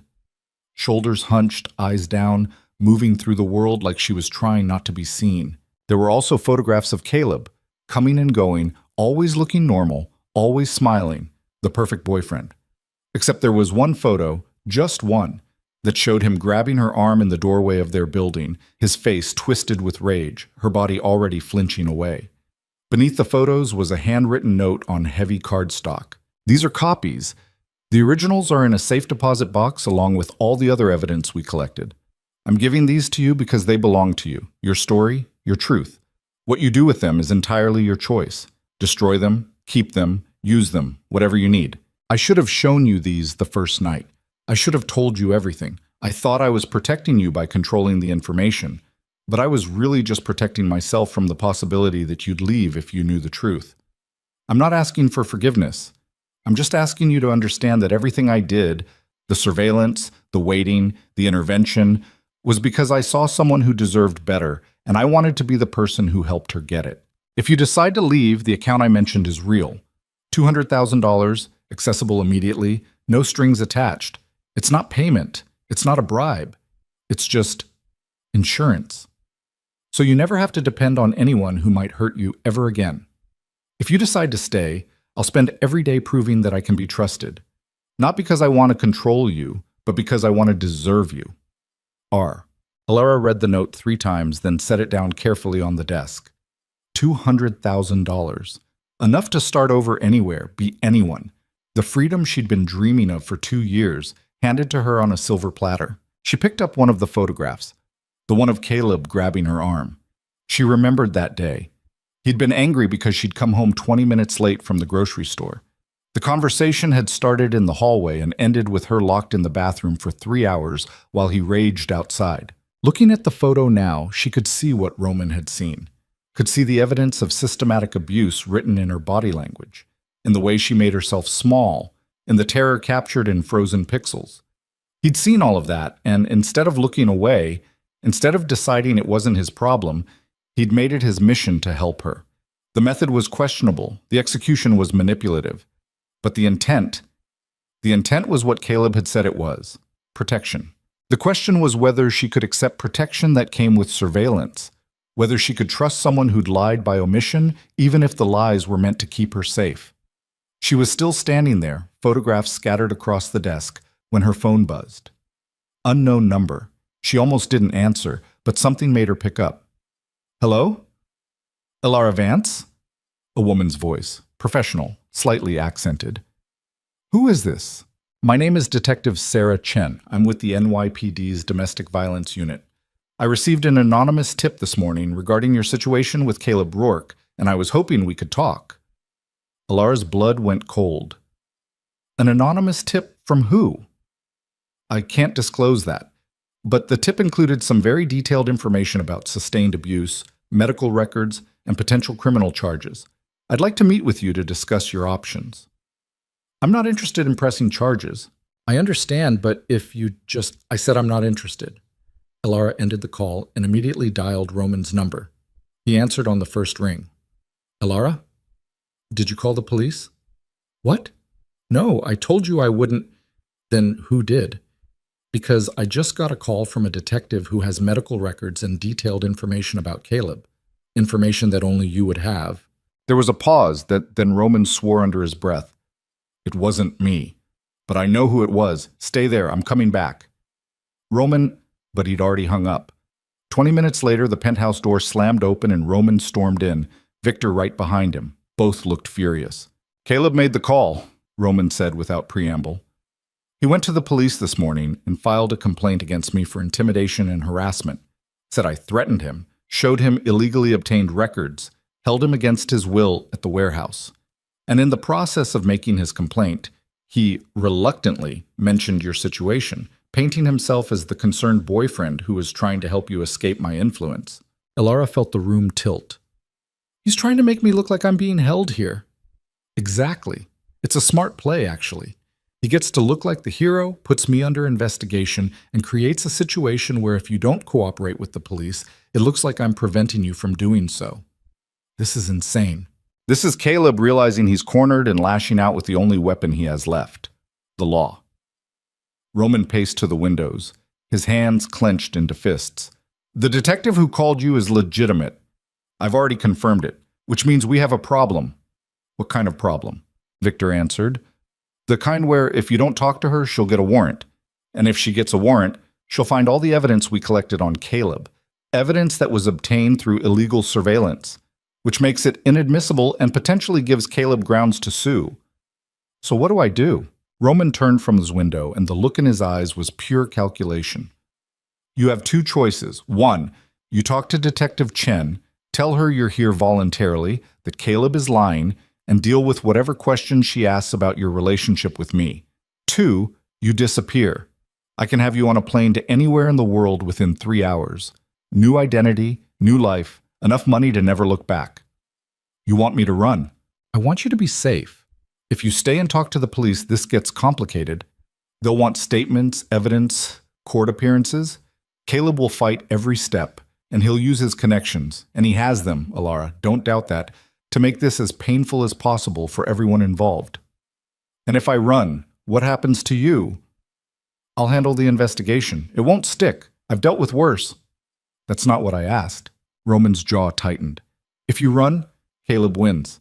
He gets to paint himself as the victim, me as the villain, and you as the prize we were both fighting over. It'll eat at you, but you'll be safe. And if I stay, then we fight together. But I won't lie to you. It won't be easy. Caleb is vindictive and he's smart. He'll drag this out, make it ugly. And there's a very real possibility that some of what we did, the surveillance, the intimidation, will come back on both of us. Elara looked between Roman and Victor, both watching her with expressions that said they'd follow whatever decision she made. For the first time in years, maybe ever, she had actual power over her own life. The irony wasn't lost on her that it had taken two different men trying to control her future to finally give her the agency to choose it. I need to make a call, she said. She went to her room and closed the door, then pulled up Detective Chen's number. Her finger hovered over the callback button for a long moment before she pressed it. Detective Chen. This is Elara Vance. You called me earlier. Yes, thank you for calling back. I'll meet with you, but on my terms in a public place, and I'm bringing a lawyer. There was a pause, then. That's your right. When and where? Tomorrow, noon. There's a coffee shop on Fifth Avenue called Grind. Do you know it? I'll find it. And Miss Vance, you should know that Mr. Rourke has made some serious allegations. I need to verify your safety. I'm perfectly safe. And tomorrow, I'll prove it. She ended the call and sat on the edge of the bed, her heart hammering. She'd just committed to the fight, to standing up in public and calling Caleb a liar, to defending Roman even though part of her was still furious with him, to stepping into a war she'd been avoiding for 2 years. When she emerged from the bedroom, Roman was exactly where she'd left him, standing at the windows like a statue carved from shadow and tension. "I'm meeting with the detective tomorrow," she said. "I'm going to tell her the truth, all of it." Roman turned slowly. "Are you sure?" "No, but I'm doing it anyway." She moved to stand beside him, looking out at the city that had been the backdrop to her destruction and maybe, possibly, her rebuilding. "I need a lawyer. A good one. I'll have 3 of the best in the city available within an hour. And I need you to promise me something. Anything. No more secrets. No more surveillance or manipulation or deciding what I can handle. If we're doing this, if we're fighting Caleb together, then I need complete honesty, even when it's ugly." Roman studied her face for a long moment. "I can promise that." "Can you? Because your entire life is built on secrets and strategy. Can you really just turn that off? For you?" He reached out and touched her face, gentle and careful. "I'll learn how." It wasn't the emphatic yes she wanted, but it was honest. And right now, honesty was worth more than certainty. "Okay," she said. "Then we fight." Roman pulled her into his arms, and Alara let herself lean into the embrace, even though part of her was still angry, still hurt. Because Caleb was out there building a case against them both, and the detective would show up tomorrow with questions designed to expose every weakness. And the only way through was together. Even if together meant trusting someone who'd proven they couldn't be trusted completely. Even if together meant walking into a battle she wasn't sure they could win. They stood at the window as afternoon bled into evening, Manhattan glittering below them like a promise and a threat, and Alara wondered if she'd just made the bravest or most foolish decision of her life. Somewhere in the city, Caleb was planning his next move. And this time, she wasn't running from the fight. This time, she was running straight toward it. The lawyers arrived within the hour, exactly as Roman had promised. 3 of them, 2 men and a woman, all wearing suits that cost more than most people's monthly rent, all carrying briefcases that probably contained enough legal firepower to dismantle a small government. They set up in Roman's dining room like a war council, spreading documents across the polished table, speaking in rapid-fire legalese that made Alara's head spin. The woman, Catherine Morrison, senior partner at Morrison & Associates, took the lead. She was maybe 50, with steel gray hair cut sharp at her shoulders and eyes that had seen every trick in the book and invented a few new ones. "Let me be clear about what we're dealing with," Catherine said, her voice crisp and businesslike. "Caleb Rourke has filed a formal complaint alleging intimidation, unlawful imprisonment, and harassment. He's also made statements to Detective Chen suggesting that you, Ms. Vance, are being held here against your will as part of some kind of revenge scheme against him." "That's insane," Alara said. "It's strategic. He's framing himself as the victim and Mr. DeLuca as the aggressor.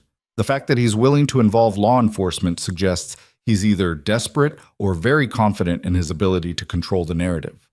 Roman leaned back in his chair, his expression unreadable. "What's our exposure?" "Moderate to severe, depending on what Ms. Vance says to Detective Chen and whether the detective decides to pursue the complaint." Catherine pulled out a legal pad covered in notes. "The surveillance is our biggest problem. Even though it was conducted on your behalf with good intentions, it's still illegal wiretapping and stalking under New York law. If Chen digs into that—" "She won't find anything," Victor interrupted from his position by the window. "The surveillance was off book. No paper trail, no digital footprint.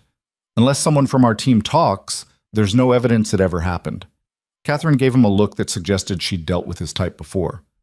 "That only works if everyone stays loyal, and loyalty has a price, especially when the NYPD starts applying pressure." "My people don't break," Victor said flatly. "Everyone breaks eventually. It's just a matter of finding the right pressure point." Catherine turned back to Alara.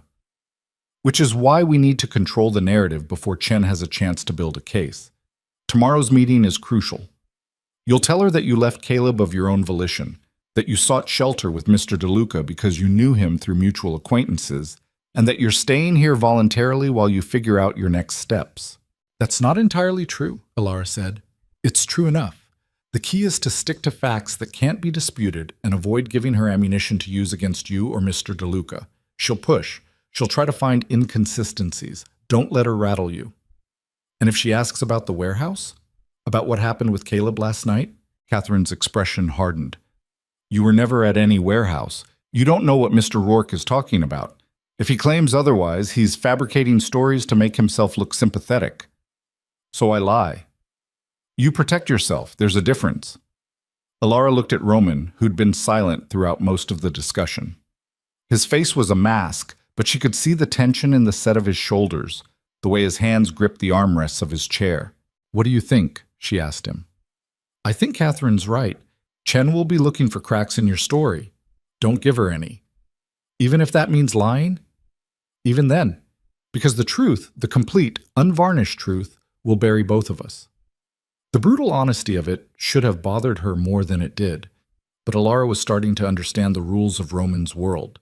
Truth was a weapon, and sometimes the only way to survive was to control who got to wield it. They spent the next 3 hours rehearsing. Catherine played Detective Chen, firing questions designed to trip Alara up, probing for weaknesses in her story. By the time they finished, Alara's head was pounding, and her throat was raw from repeating the same careful phrases over and over. When the lawyers finally left, promising to be at the coffee shop an hour before the meeting to prep one more time, Alara collapsed onto the couch and closed her eyes. You did well, Roman said quietly. I feel like I'm preparing for a performance instead of telling the truth. Because you are. The truth is complicated. The law prefers simple narratives with clear villains and victims. We're giving them what they need to hear. Alara opened her eyes and looked at him. He'd moved to his usual position at the windows, silhouetted against the city lights. Do you ever get tired of it? The calculations, the strategy, the constant manipulation? Every day. The admission surprised her. Then why do you keep doing it? Because it's the only world I know how to navigate. I was 17 when my father died and left me his empire. I had a choice.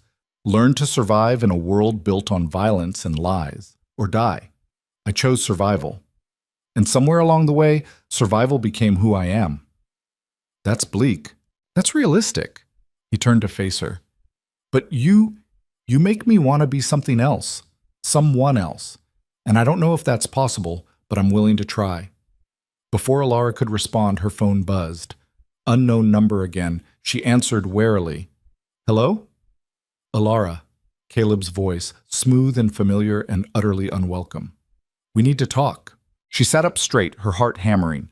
Roman crossed the room in 3 strides, his hand out for the phone.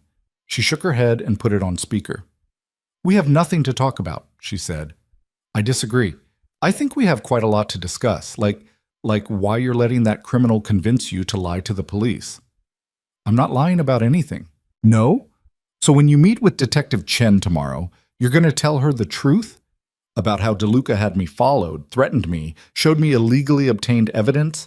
About how he's been holding you in his penthouse like some kind of trophy? I'm here by choice. Caleb laughed, and the sound made her skin crawl. Keep telling yourself that. But we both know the truth. You ran from me straight into the arms of someone worse. At least I never pretended to be anything other than what I am. A violent abuser? The words came out sharp, cutting. Yeah, Caleb, you were honest about that. Brutally honest. The line went quiet for a moment. When Caleb spoke again, his voice had gone cold. I'm giving you one chance to do the right thing. Tell the detective the truth. All of it. Tell her that DeLuca orchestrated this whole thing, that he manipulated you, that you're afraid of what he'll do if you don't cooperate, and I'll make sure the charges against you are dropped. Charges against me? I haven't been charged with anything. Not yet. But when this investigation really gets going, when they start looking into DeLuca's operation and everyone connected to it, you think you'll come out clean? You're living in his home, eating his food, wearing clothes he bought you. You're an accomplice, Alara, and unless you cooperate, you're going down with him. Roman's expression had gone deadly still, his eyes fixed on the phone like he could reach through it and strangle Caleb with his bare hands. Go to hell, Alara said. I'm trying to help you. You're trying to control me. Again. Like always, but I'm done being controlled. She stood, adrenaline flooding her system. You want to threaten me with legal consequences?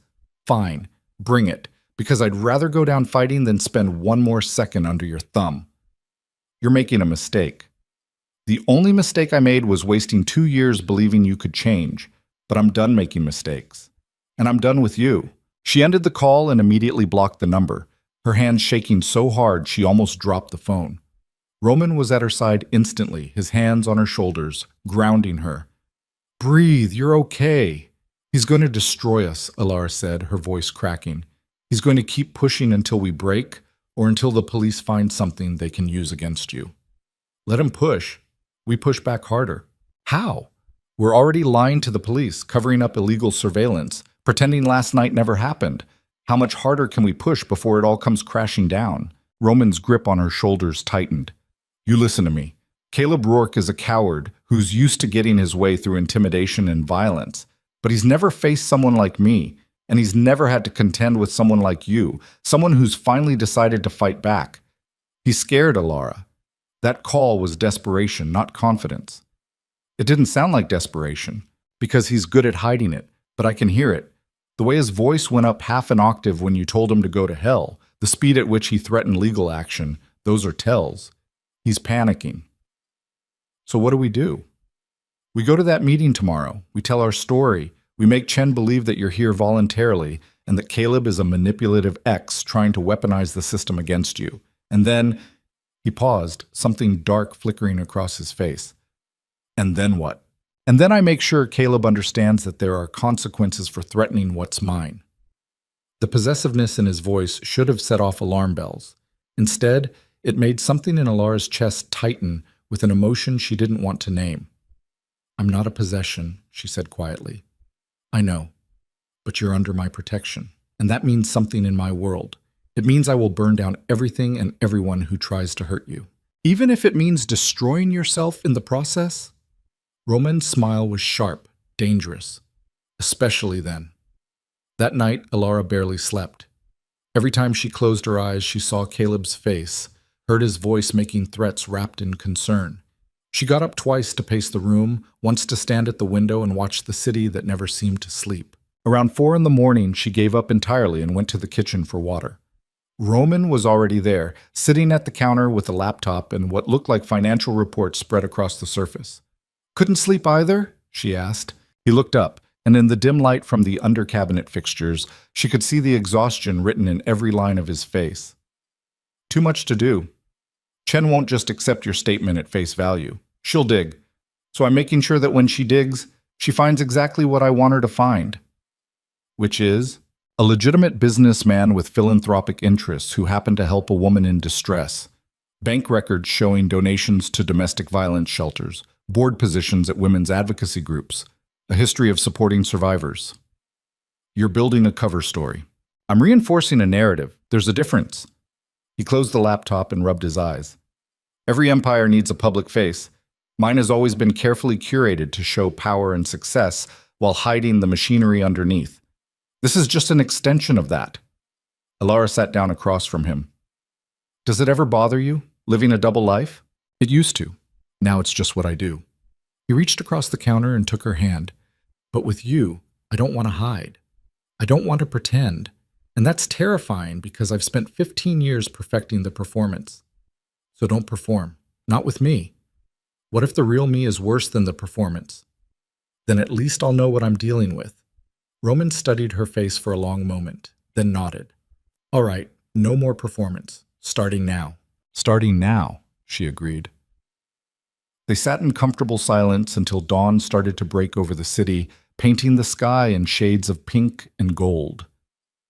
And when Roman finally stood to make coffee, Alara felt something shift between them, a fragile trust being built not on deception or strategy, but on the simple act of choosing honesty even when it was hard. The coffee shop on Fifth Avenue was exactly the kind of place where important conversations happened. Expensive, discreet, with booths that offered privacy and staff who knew how to be invisible. Catherine Morrison was already there when Alara arrived with Roman and Victor at 11:30, her briefcase open on the table, documents organized with military precision. Remember, Catherine said as they approached. Short answers. Don't elaborate unless asked. Don't volunteer information, and if I tap the table twice, you stop talking immediately. Got it.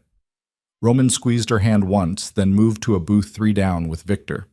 Close enough to intervene if needed, far enough to give the appearance of distance. Detective Sarah Chen arrived exactly at noon. She was younger than Alara expected, maybe 35, Asian, with sharp eyes that missed nothing and a no-nonsense demeanor that suggested she'd heard every lie in the book. She wore slacks and a blazer over a white shirt, her badge clipped to her belt. Ms. Vance, thank you for meeting with me. Chen's handshake was firm, professional. She nodded to Catherine. Counselor. Detective. They sat, and Chen pulled out a small recorder. Do you mind if I record this conversation? Alara glanced at Catherine, who nodded slightly. That's fine, Alara said. Chen pressed record and stated the date, time, and participants for the record. Then she folded her hands on the table and looked directly at Alara. Let's start simple. Are you here of your own free will? Yes. Are you being coerced or threatened in any way? No. When did you leave your apartment and move in with Roman DeLuca? 8 days ago, December 19th. And why did you leave? This was the crucial question. Alara took a breath. Because my boyfriend at the time, Caleb Rourke, had become increasingly violent. I was afraid for my safety. Chen's expression didn't change, but Alara saw her eyes sharpen. How long had the violence been occurring? About 18 months. Did you ever report it to the police? No. Why not? Because I was scared and ashamed, and I didn't think anyone would believe me. Chen made a note on her pad. How did you end up at Mr. DeLuca's residence? This was where the story got tricky. Alara kept her voice steady. I knew of Roman through mutual acquaintances in the city. When I left that night, I was desperate and didn't have anywhere else to go. I showed up at a restaurant he owns, and he offered me shelter. Just like that? He saw you and offered you his penthouse? He saw that I was hurt and in trouble. He helped. That's very generous of him. Catherine tapped the table once. A warning. Roman is a generous person, Alara said carefully. Is that why you're staying with him? Gratitude?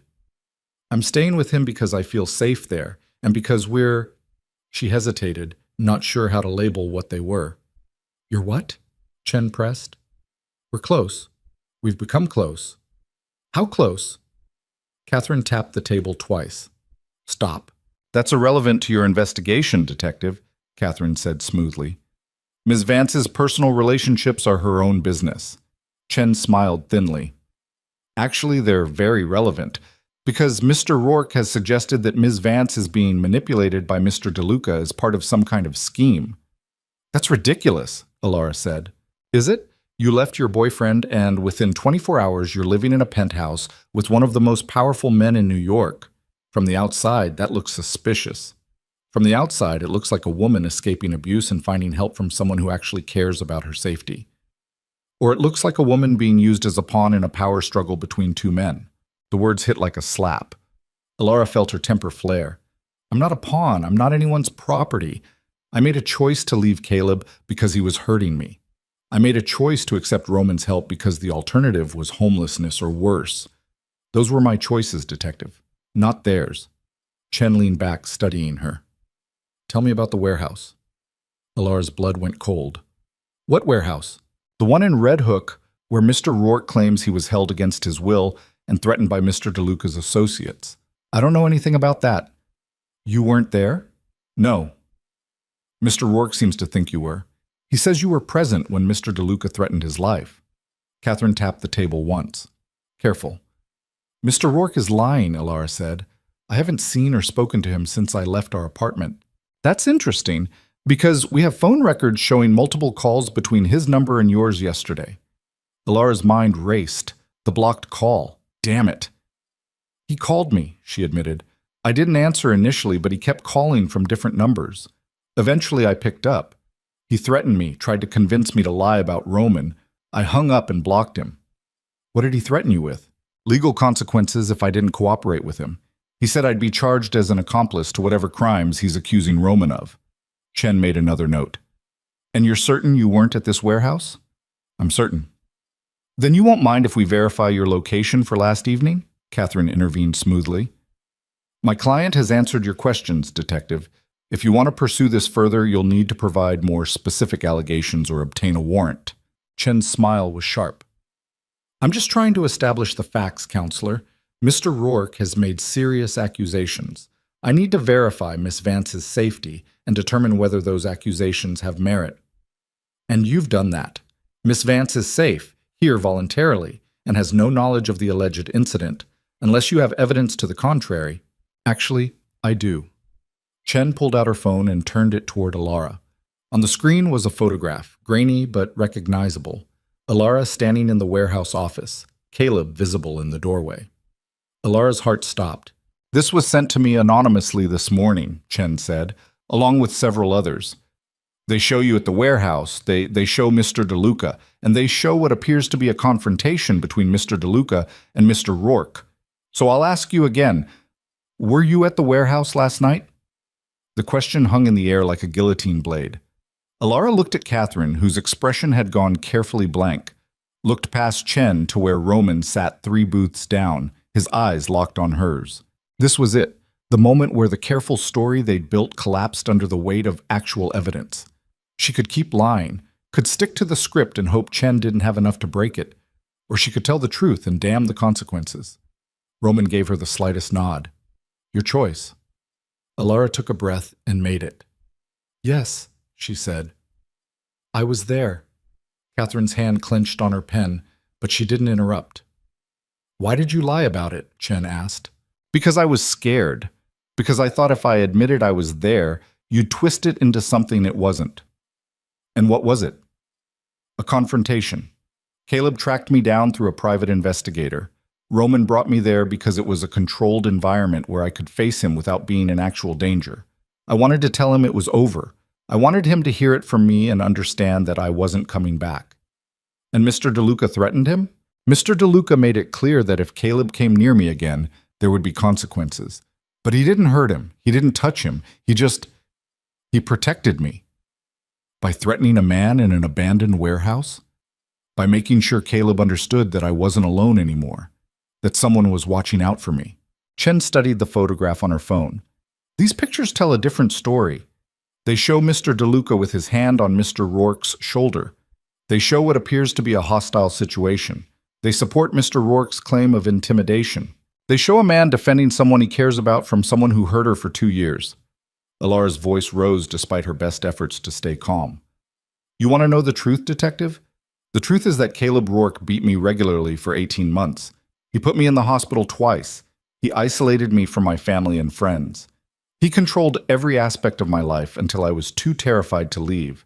And when I finally found the courage to run, he hired someone to hunt me down. So yes, Roman threatened him. And I'm glad he did. Because it's the first time in 2 years that someone has stood up for me instead of enabling my abuse. The words came out in a rush, fueled by months of suppressed rage and fear and pain. When she finished, she was breathing hard, her hands shaking on the table. Chen's expression had shifted slightly, not quite sympathy, but something closer to understanding. I need to see the medical records, Chen said quietly. Catherine pulled a folder from her briefcase and slid it across the table. We anticipated that request. Chen opened the folder and spent several minutes reviewing the contents. Her jaw tightened as she flipped through pages, and when she finally looked up, there was something new in her eyes. These are extensive, she said. They're 2 years of documented abuse, Catherine said. Fractures, contusions, lacerations, all explained away with lies at the time, but the pattern is clear. Chen closed the folder carefully. Ms. Vance, I need you to understand something. What Mr. DeLuca did, threatening Mr. Rourke even in the context of protecting you, is still potentially illegal. Intimidation, unlawful imprisonment if Mr. Rourke was prevented from leaving. He wasn't, Alara interrupted. He left when he wanted to leave. And if you're going to charge anyone with a crime, it should be Caleb, for what he did to me, not Roman for trying to keep me safe. That's not how the law works. Then maybe the law is broken. Chen sighed and tucked the folder back across the table to Catherine. I'm going to be honest with you, Ms. Vance. This case is complicated. Mr. Rourke's complaint has merit from a legal standpoint, but your medical records and your testimony about sustained abuse complicate things significantly. I need to consult with my supervisor and the DA's office before deciding how to proceed. What does that mean for Roman? It means the investigation continues. It means we'll be looking very carefully at everything that happened at that warehouse and everything that's happened since. And it means... She glanced toward Roman's booth. It means Mr. DeLuca should get very comfortable with the idea of being under scrutiny. She stood, collected her things, and paused before leaving. For what it's worth, I believe you about the abuse. I've seen enough cases to recognize the pattern, but that doesn't give Mr. DeLuca carte blanche to take the law into his own hands. Justice doesn't work that way. After she left, Catherine packed up her materials with brisk efficiency. Well, that could have gone better. What happens now? Alara asked. Now we wait. Chen will file her report, the DA will review it, and they'll decide whether to pursue charges against Mr. DeLuca. Given the medical evidence and your testimony, my guess is they'll push Caleb to drop his complaint in exchange for not filing charges related to the domestic violence. But she paused. If those photographs exist, if someone has more evidence of what happened at the warehouse, this gets significantly more complicated. Roman appeared at the booth, his expression unreadable. Who took the pictures? Someone who was there, Victor said, joining them, which means someone on our team. The implications of that hung in the air like poison. Find out who, Roman said, his voice deadly calm, and find out who they sent them to besides Chen. Victor nodded and left immediately. Catherine stood. I'll reach out to the DA's office, feel out their position. In the meantime, both of you should prepare for the possibility that this escalates. After she left, Alara and Roman sat in the booth in heavy silence. The coffee shop continued around them, people typing on laptops, couples talking in low voices, the hiss and grind of the espresso machine, all of it feeling surreal after what had just happened. I'm sorry, Alara said finally. For what? For telling her the truth, for not sticking to the script. Roman reached across the table and took her hand. Don't apologize for that. You did what you thought was right. I might have just made everything worse. Or you might have just saved us both. Chen was never going to believe the original story, not with those photographs. At least now she knows the context. What if they charge you? Then I deal with it. I've dealt with worse because of me, because of Caleb, and because I chose to help you. Those were my decisions, Alara. I own them. Her phone buzzed. Another unknown number. She answered without thinking. You stupid bitch, Caleb's voice raw with rage. You actually told them about the medical records? You're going to destroy my life over some roughhousing? Roughhousing? Alara's voice rose. You put me in the hospital because you provoked me, because you kept pushing and pushing until I snapped, and now you're trying to make me the villain when all I ever did was try to help you. Roman snatched the phone from her hand. Listen very carefully, Rourke. You're going to hang up this phone, and you're never going to contact her again, because if you do, if I hear your voice anywhere near her, I won't just threaten you next time. I'll end you. Do you understand? You think you're so powerful, Caleb spat. But you're going down. Those pictures are just the beginning. I have more. And when I'm done, you'll be in a cell and she'll have nowhere left to run. What pictures? Roman's voice had gone very quiet, very dangerous. Caleb laughed. All of them. The surveillance from your people. Weeks of footage showing your men following her, photographing her, documenting her every move. You think the police will care about her medical records when they see proof that you had her stalked for weeks before you rescued her? You're finished. He hung up. Roman stared at the phone for a long moment, then looked at Alara with an expression that made her blood run cold. We have a serious problem, he said. They returned to the penthouse to find Victor waiting with news that confirmed their worst fears.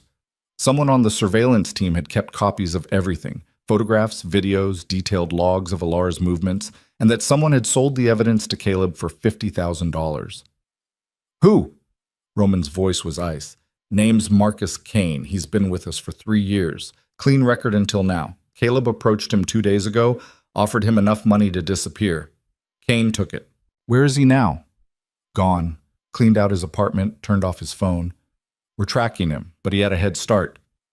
Roman's hands curled into fists. And the evidence? How much does Caleb have?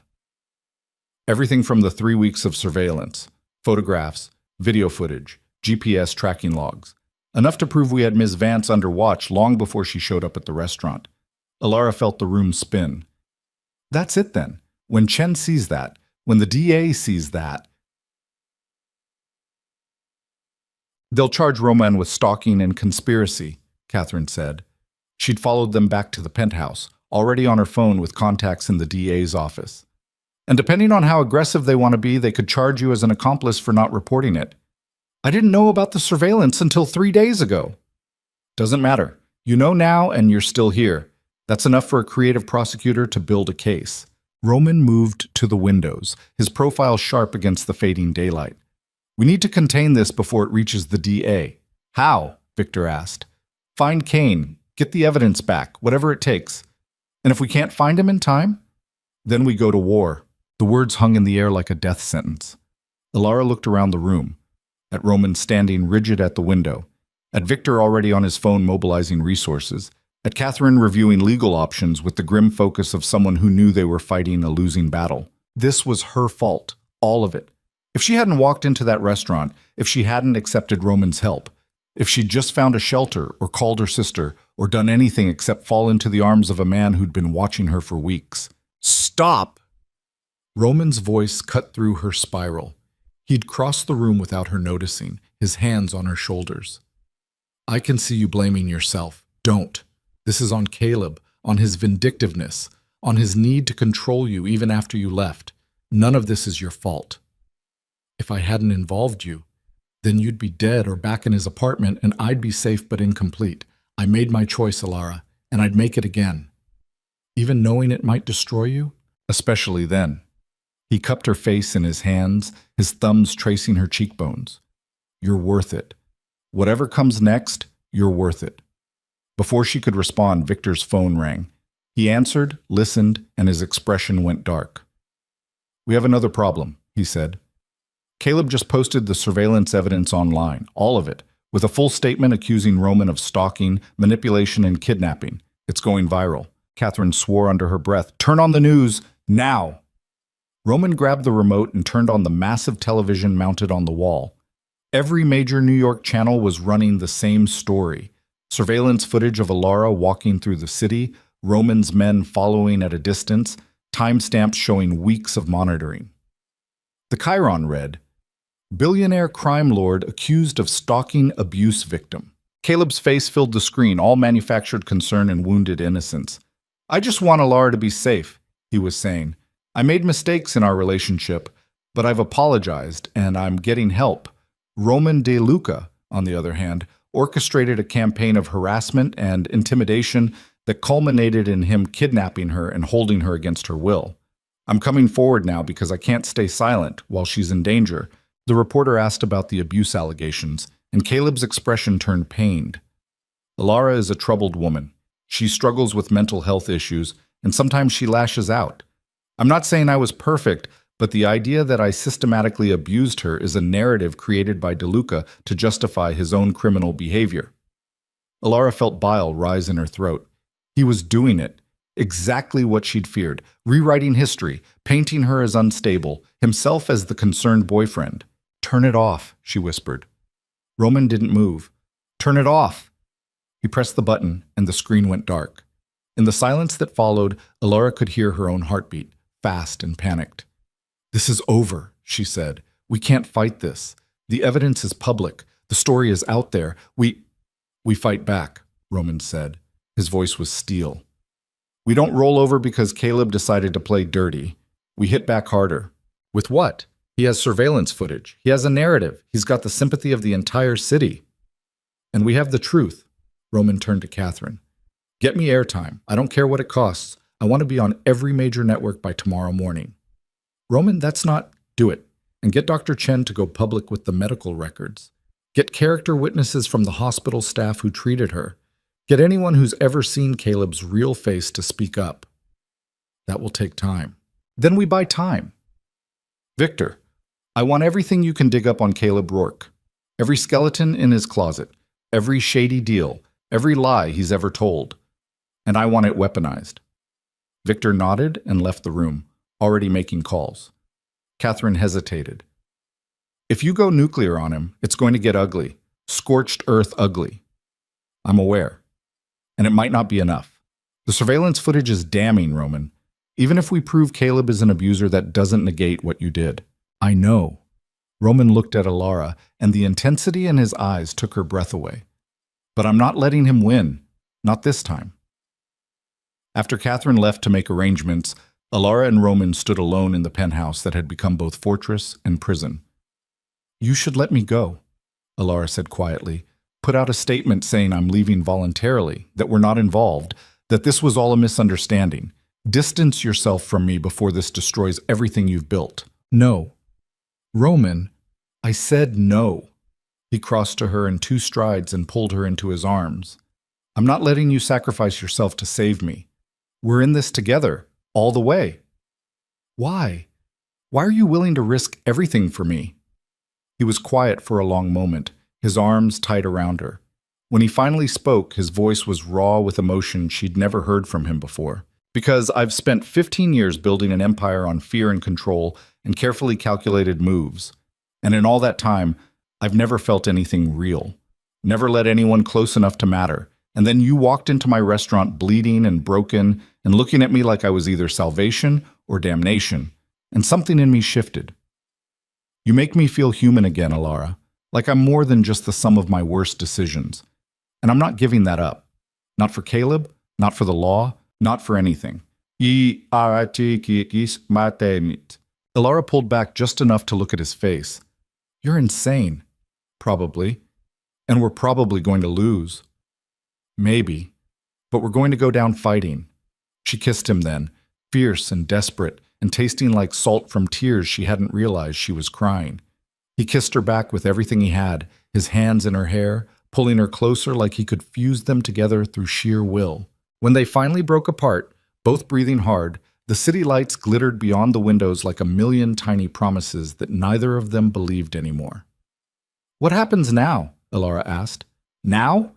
Roman's smile was sharp, dangerous, beautiful. Now we show Caleb Rourke what happens when you back a predator into a corner. His phone buzzed. Victor's name on the screen. Roman answered on speaker. Talk to me. We found Kane. He's in Boston, staying at a hotel under a fake name. And boss, he's got the evidence with him. All of it. We can have it back in our possession within 6 hours. Do it. And Victor, make sure Kane understands what happens to people who betray me. Understood. Roman ended the call and looked at Alara with eyes gone cold and calculating. We're getting the evidence back, and then we're going to use it to bury Caleb so deep he'll never see daylight again. How? By giving the media a story they can't resist. A real villain, clear victims, and enough documentation to make them forget we ever bent the rules. He pulled out his phone and started typing. Catherine said it would get ugly. She has no idea. Alara watched him work, making calls, sending messages, orchestrating a counteroffensive with the same cold precision he brought to everything. And she realized that this was who Roman really was. Not the man who'd caught her in the restaurant, not the one who'd stayed up all night watching over her. This was Roman DeLuca, crime lord, strategist, someone who'd survived in a world built on violence by being more ruthless than everyone else, and she was betting her entire future on him. Somewhere in the city, Caleb was probably celebrating, thinking he'd won, that he'd destroyed them both with one well-timed release of evidence. He had no idea what was coming. Roman finished his last call and pulled Alara close, his forehead resting against hers. Last chance, he said quietly. Walk away now, and I'll make sure you're protected. New identity, new city, enough money to never look back. And you? I fight this war alone and probably lose, but you'd be safe. Alara thought about it, really thought about it, about walking away from Roman and his dangerous world, from the media circus, from the legal battles that would define the next months or years, about starting over somewhere quiet, where no one knew her name or her history. It was tempting, so tempting. But running was what she'd always done, running from Caleb, from hard conversations, from her own power, and she was done running. I'm staying, she said. You're sure? I'm terrified, but I'm sure. Roman kissed her forehead, gentle despite the violence simmering beneath his skin. Then hold on tight, because this is going to get worse before it gets better. He had no idea how right he was. At 3 a.m, Victor called with news that Kane was in custody and the evidence was being transported back to New York. At 4, Catherine called to say she'd secured airtime on 3 major networks for a press conference at 10. At 5, Roman's lawyer called to warn that the DA's office was preparing charges and would likely file them within 48 hours. And at 6, as dawn broke over Manhattan, painting the sky in shades of blood and gold, Alara stood at the windows beside Roman and watched the city wake up to a war. "Ready?" Roman asked. She took his hand, lacing their fingers together. "Let's end this." The press conference was scheduled for 10, but by 8:30 the media had already descended on the hotel conference room like vultures sensing blood. Camera crews jostled for position. Reporters shouted questions at anyone who looked official, and the air crackled with the electric anticipation of a story that would dominate headlines for weeks. Alara stood backstage with Roman, Catherine, and Dr. Chen, who had agreed, after significant legal maneuvering and appeals to her conscience, to present the medical evidence publicly. Her hands wouldn't stop shaking. She'd changed clothes 3 times before settling on a simple navy dress that Catherine had assured her looked both professional and sympathetic. She'd barely slept, barely eaten. The coffee she'd forced down an hour ago sat in her stomach like acid. "You don't have to do this," Roman said for the 10th time. "I can handle the press conference alone. We've been over this. If I'm not there, it looks like you're hiding me. Like Caleb's right about everything. He's not right about anything. I know that, you know that, but they—" She gestured toward the wall of sound beyond the curtain. "They don't know anything except what Caleb sold them. And if we want to change that narrative, I need to be visible. I need to tell my own story." Catherine checked her watch. 5 minutes. "Remember what we discussed. Stick to your talking points. Don't let them bait you into emotional responses. And if a question makes you uncomfortable, defer to me or Dr. Chen." "I remember." "And Ms. Vance," Catherine's expression softened slightly, "what you're about to do takes courage. Real courage. Whatever happens after this, you should be proud of that." Before Alar could respond, Victor appeared from the wings. "We have a problem. Caleb's here." Roman's entire body went rigid. "Here? In the building?" "Downstairs in the lobby. He's giving interviews to anyone with a camera, playing the concerned ex-boyfriend, saying he just wants to see Alara and make sure she's safe." "Son of a bitch!" Roman started for the door, but Alara caught his arm. "Don't. That's what he wants. He wants you to lose control, to do something that proves his narrative right. He's using my own press conference to undermine us. Then we use him right back." An idea was forming, reckless and terrifying and possibly brilliant. "Bring him up here." Everyone turned to stare at her. "Absolutely not," Roman said immediately. "Why not? He wants to confront me in public? Let him. Let everyone see what happens when I'm not afraid of him anymore." Catherine shook her head. "That's too unpredictable. We can't control what he'll say, how he'll act. Exactly. We've been trying to control this narrative for days, and it keeps spinning away from us because Caleb's better at manipulation than we are at damage control. So let's stop trying to control it. Let's just tell the truth and let the cameras capture whatever happens." "It's too risky," Roman said, but there was something in his eyes that suggested he was considering it. "Everything about this is risky. At least this way we're on offense instead of defense." Dr. Chen spoke up quietly. "From a clinical perspective, confronting one's abuser in a controlled environment can be empowering, and with this many witnesses, the power dynamic is significantly altered." "You're not seriously advocating for this," Catherine said. "I'm saying it might work. And God knows nothing else has." Roman studied Alar's face for a long moment. "If we do this, if we bring him up here, you stay behind me. The second things get heated, the second he makes a move toward you, security removes him. Non-negotiable." "Fine." He turned to Victor. "Bring him up, but make sure he goes through metal detectors first. I want him unarmed and on edge." Victor left, and the next few minutes passed in tense silence. Alara could hear her own heartbeat, feel the adrenaline flooding her system. This was insane. This was possibly the worst decision she'd ever made, but it was her decision, and that made all the difference. When Caleb walked into the backstage area flanked by 2 security guards, he looked exactly the same as he had in the warehouse. Perfectly composed, expensively dressed, radiating the kind of charm that made people instinctively trust him. But Alara could see beneath it now. Could see the rage simmering in his eyes, the tension in his jaw, the way his hands flexed like he wanted to grab something and squeeze. His gaze found hers immediately. "Alara, thank God. I've been so worried. Save it." Her voice came out stronger than she expected. "I know why you're here. You want to make a scene, undermine the press conference, force me to defend myself to you in front of cameras. So here's your chance. Say what you came to say." Caleb's mask slipped slightly.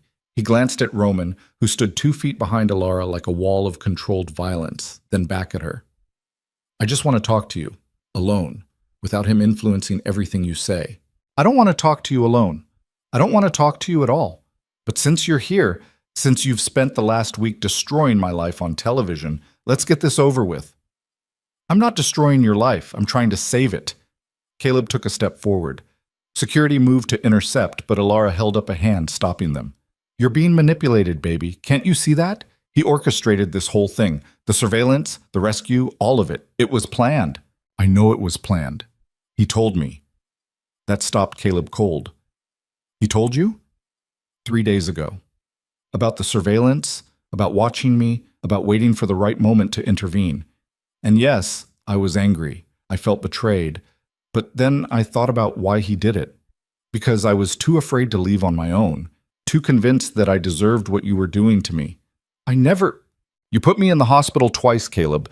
You broke 3 of my fingers. You gave me a concussion so severe I couldn't see straight for a week. Don't stand there and pretend it wasn't that bad. Caleb's face flushed. You're exaggerating. You always exaggerate when you're trying to make me look bad. Dr. Chen. Alara didn't take her eyes off Caleb. Would you say the medical records are exaggerations? Dr. Chen stepped forward, her expression professional, but her eyes hard. The medical records document 18 months of sustained physical abuse, fractures, contusions, lacerations, and internal injuries consistent with repeated blunt force trauma. There's no exaggeration, only documentation. Those records were obtained illegally, Caleb said, but his voice had lost some of its confidence. They were obtained from hospitals where Ms. Vance was treated, Dr. Chen corrected, through proper legal channels with her consent. Would you like to see them? I'd like to talk to my girlfriend without an audience. I'm not your girlfriend, Alara's voice was ice. I haven't been your girlfriend since the night I ran from our apartment with nothing but the clothes on my back because I knew if I stayed, you'd eventually kill me. That's dramatic. Is it? Because according to these medical records, I had internal bleeding from where you kicked me. The doctor said if I'd waited another few hours to come in, I might not have survived. Caleb's composure was cracking now, the charm giving way to the rage she knew too well. You're doing this because of him. He's put these ideas in your head, convinced you that I'm some kind of monster. You are a monster. The words came out quiet but absolute. And the only person who convinced me of that was you. Every time you hit me, every time you apologized and promised it would never happen again and then did it anyway. Every time you made me feel like I was crazy for being afraid when you were the one who made me afraid in the first place. I was trying to help you, Caleb's voice rose, echoing in the small space. You were always so emotional, so irrational. Someone had to keep you grounded. By beating me? By giving you consequences for your actions. By making sure you understood that there were limits to what I would tolerate. The admission hung in the air like a confession. Alara saw Catherine's eyes widen slightly, saw Dr. Chen's expression shift from professional neutrality to barely concealed disgust. Even the security guards looked uncomfortable. Thank you, Alara said quietly. Caleb blinked. For what? For finally being honest. For admitting that you hit me because you thought I deserved it. Because that's what abusers do. They convince themselves that the violence is justified, that they're the real victim, that their partner forced them into it. I'm not an abuser. You just admitted to hitting me as punishment, on camera. She gestured to the small security camera in the corner of the room. That footage is going straight to the police, and when the press conference starts in... She checked the clock. 2 minutes. Everyone is going to hear exactly what kind of man you really are. Caleb's face went white, then red. You bitch! You set me up! I gave you a chance to tell the truth. You chose to prove my point instead. He lunged for her. Roman moved like lightning, intercepting Caleb before he'd crossed half the distance, one hand catching his throat, the other twisting his arm behind his back. Caleb gasped, his face going purple as Roman applied just enough pressure to immobilize without seriously injuring. Touch her again, Roman said, his voice barely above a whisper but carrying the weight of absolute certainty, and I will end you. Not threaten, not warn. End. Do you understand? Caleb managed a strangled nod. Roman released him with enough force that Caleb stumbled and nearly fell. The security guards grabbed him immediately, hauling him upright. "Get him out of here," Catherine said, "and make sure that security footage is sent to Detective Chen immediately." As Caleb was dragged away, still sputtering threats and protests, Alara felt something in her chest unclench. The fear she'd been carrying for 2 years, the bone-deep certainty that Caleb would always have power over her, had just evaporated. She'd faced him, goaded him into revealing his true nature, and walked away unscathed. Roman was at her side immediately. "Are you all right?" "I'm better than all right. I'm free." Catherine cleared her throat. "That was either the bravest or most reckless thing I've ever witnessed. Possibly both. It worked, though, right? Everyone saw him lose control. Everyone heard him admit to the abuse." "Yes, which means the press conference just got significantly easier." Catherine checked her watch. "1 minute. Are you ready?" Alara looked at Roman, who gave her a slight nod. She looked at Dr. Chen, who smiled encouragingly. She thought about everything that had led to this moment, the 2 years of terror, the night she'd run, the week she'd spent in Roman's protection, the last 48 hours of media hell. "I'm ready." The lights were blinding. The second they stepped onto the small stage, cameras flashed like lightning. Reporters shouted questions over each other, and the noise was a physical force. Alara forced herself to breathe, to keep walking, to not let the overwhelming attention drive her back into the shadows. Roman stood beside her at the podium, his presence a steady anchor. Catherine was on her other side, professional and composed. Dr. Chen stood slightly behind them, her medical credentials lending weight to whatever would be said. Catherine spoke first, her voice cutting through the chaos with practiced authority. "Thank you all for coming. We'll have a brief statement, and then we'll take a limited number of questions. Please hold all questions until we've finished." The room quieted slightly. "Over the past week," Catherine continued, "a narrative has been constructed by Caleb Rourke that paints my client, Roman DeLuca, as a predator who stalked and kidnapped Alara Vance. This narrative is false. What actually happened is that Ms. Vance fled a violently abusive relationship, sought help from someone she knew could protect her, and has been voluntarily staying with Mr. DeLuca while she recovers from 2 years of sustained domestic violence." She paused, letting that sink in. "We have extensive medical documentation supporting Ms. Vance's claims of abuse. We have testimony from medical professionals who treated her injuries. And as of 20 minutes ago, we have video footage of Mr. Rourke admitting to physical violence and attempting to assault Ms. Vance in front of multiple witnesses. All of this evidence has been or will be provided to the NYPD and the District Attorney's Office." The room erupted. Questions flew from every direction, but Catherine raised a hand for silence. "Ms. Vance would like to make a statement." She stepped back, and Alara moved to the microphone. Her hands gripped the edges of the podium to keep them from shaking. She looked out at the sea of faces, reporters, camera operators, curious onlookers, and forced herself to speak. "My name is Alara Vance, and for 2 years I was in an abusive relationship with Caleb Rourke." Her voice wavered but held. "He hit me. He controlled me. He isolated me from everyone who cared about me. And when I finally found the courage to leave, he hired a private investigator to hunt me down." She paused, swallowing hard. "Roman DeLuca did not kidnap me. He saved me. Yes, he had people watching me before I left Caleb. Yes, he waited for me to make the decision to run on my own. And yes, he probably broke several laws in the process. But he did it because he saw someone who needed help, and he had the resources to provide it." The questions started again, but Alara pushed through them. "I'm not here to defend everything Roman did. I'm here to tell you that without him, I'd probably be dead. Or back in that apartment, believing Caleb's lies, waiting for the next beating. Roman gave me a choice. He gave me safety. And for that, I will always be grateful." She stepped back and Roman moved to the microphone. "I'm not going to stand here and claim I'm innocent," he said, his voice carrying the authority of someone used to being obeyed. "I orchestrated surveillance on Ms. Vance before she came to me for help. I used my resources and connections to gather information on Caleb Rourke. I threatened him when he tried to force Alara to return. All of that is true." He paused, his eyes sweeping the room. "But I did it because I've spent my entire adult life watching people suffer when they could have been helped. I did it because I have power in this city, and I decided to use it for something good for once. And I did it because when I looked at Alara, broken and bleeding and still fighting, I saw someone worth fighting for." The room was silent now, every reporter transfixed. So yes, investigate me. Charge me if you think you have a case. But while you're at it, investigate Caleb Rourke. Look into the hospitals where Alara was treated. Talk to the neighbors who called the police after hearing screaming. Follow the pattern of abuse that's been documented for 18 months. And then ask yourself who the real criminal is here. Roman stepped back and Catherine moved forward to field questions. The next hour was a blur of pointed inquiries, careful answers, and the slow, methodical work of rebuilding a narrative that Caleb had spent a week destroying. Dr. Chen presented the medical evidence with clinical precision, walking through injuries with the kind of detail that made several reporters visibly uncomfortable.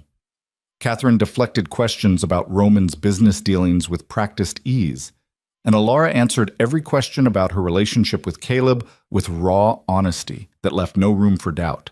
By the time the press conference ended, the tenor in the room had shifted. The reporters who'd arrived expecting to expose a kidnapping had instead witnessed a domestic violence survivor confronting her abuser's lies. It wasn't a complete victory. There were still questions about Roman's methods, still concerns about the surveillance, but the narrative had turned. Backstage, Alara collapsed into a chair and let the adrenaline drain from her system. Her hands were shaking again, but this time from relief rather than fear. "You were incredible," Roman said, crouching in front of her. "You were brave and honest, and you didn't let them shake you. I thought I was going to throw up the entire time. But you didn't. You stood there and told your story, and you changed the conversation." Catherine appeared with her phone pressed to her ear, her expression cautiously optimistic. "That was the DA's office. They're dropping the investigation into you, Roman. Between the medical evidence and the footage of Caleb attacking Alara, they've decided to pursue charges against him instead." The words took a moment to register. They're charging Caleb? Assault, battery, and they're considering additional charges related to the domestic violence. It's not a guarantee he'll serve time, but at minimum, he'll face trial. Alara felt something break open in her chest. Not quite joy, but a fierce satisfaction that finally, there would be consequences for what he'd done. "There's more," Catherine continued. "Several of Caleb's coworkers have come forward in the last hour with stories about his behavior. Apparently, he has a history of anger issues at work, inappropriate conduct with female colleagues, and at least one previous domestic violence complaint that was settled out of court." "Who's coming forward?" Alara asked. "People who saw today's press conference and decided they couldn't stay silent anymore. Your honesty gave them permission to speak up." The implications of that settled over Alara like a weight and a gift. By telling her story, by refusing to be ashamed, she'd created space for others to do the same. Over the next 3 days, the story continued to evolve. More women came forward with allegations against Caleb, an ex-girlfriend from college, a coworker he'd dated briefly, 2 women who'd met him through dating apps. The pattern was identical in every case: charming at first, then controlling, then violent. The surveillance footage that had seemed so damning now looked like evidence of due diligence, Roman gathering information before intervening in a dangerous situation. The media coverage shifted from accusing Roman of manipulation to praising him for using his resources to help someone in need. Caleb, meanwhile, was arrested on multiple charges. His lawyer tried to argue that Alara had provoked him, that the backstage confrontation had been entrapment, but the video evidence was too clear. He'd admitted to violence. He'd attempted assault in front of witnesses. There was no spinning that into innocence. Detective Chen closed her investigation with a recommendation that the DA pursue the domestic violence charges aggressively. She even called Alara personally to apologize for initially doubting her story. "I've seen too many cases where the abuser manages to flip the script," Chen said. "I should have recognized what was happening. I'm sorry I made you prove yourself." "You were doing your job," Alara said. "I understand. Still, you deserve better. And for what it's worth, I think DeLuca is a good man underneath all that armor." After she hung up, Alara thought about that. Was Roman a good man? He'd built an empire on violence and fear. He'd broken laws to help her. He'd threatened Caleb with death and probably meant it. But he'd also stayed up all night watching her sleep to keep the nightmares away. He'd given her choices when everyone else in her life had taken them. He'd fought for her when she couldn't fight for herself. Maybe good and bad weren't the right categories. Maybe he was just a man trying to be better than his worst moments, same as anyone. She found him in his office, staring out at the city like always. The view never seemed to change, but she was starting to understand the appeal. From up here, Manhattan looked manageable, containable. like something that could be controlled. "It's over," she said. Roman turned. "Not quite. Caleb's trial will take months. There will be more media attention, more questions. The surveillance issue hasn't completely gone away. I mean, for me, the part where I'm constantly looking over my shoulder, waiting for the next disaster, that's over." He studied her face. "How does it feel?" "Strange. Like I should be relieved, but mostly I just feel exhausted." "That's normal. You've been running on adrenaline for weeks. Now that the immediate threat is gone, your body's finally catching up." Alara moved to stand beside him at the window. The city stretched endlessly, lights beginning to come on as evening approached. "I need to figure out what comes next," she said. "I can't stay here forever living in your penthouse, depending on your protection." "Why not?" "Because that's not a life. That's just hiding in a nicer place." Roman was quiet for a moment. "What do you want? If you could have anything, do anything, what would it be?" It was the same question he'd asked her weeks ago, and this time she had an answer. "I want to go back to school, finish the degree I dropped out of when I met Caleb. Maybe study social work or counseling, something where I can help other people who are where I was. That's a good goal. And I want my own place. Something small, something mine. Not running away from you, just building something that belongs to me."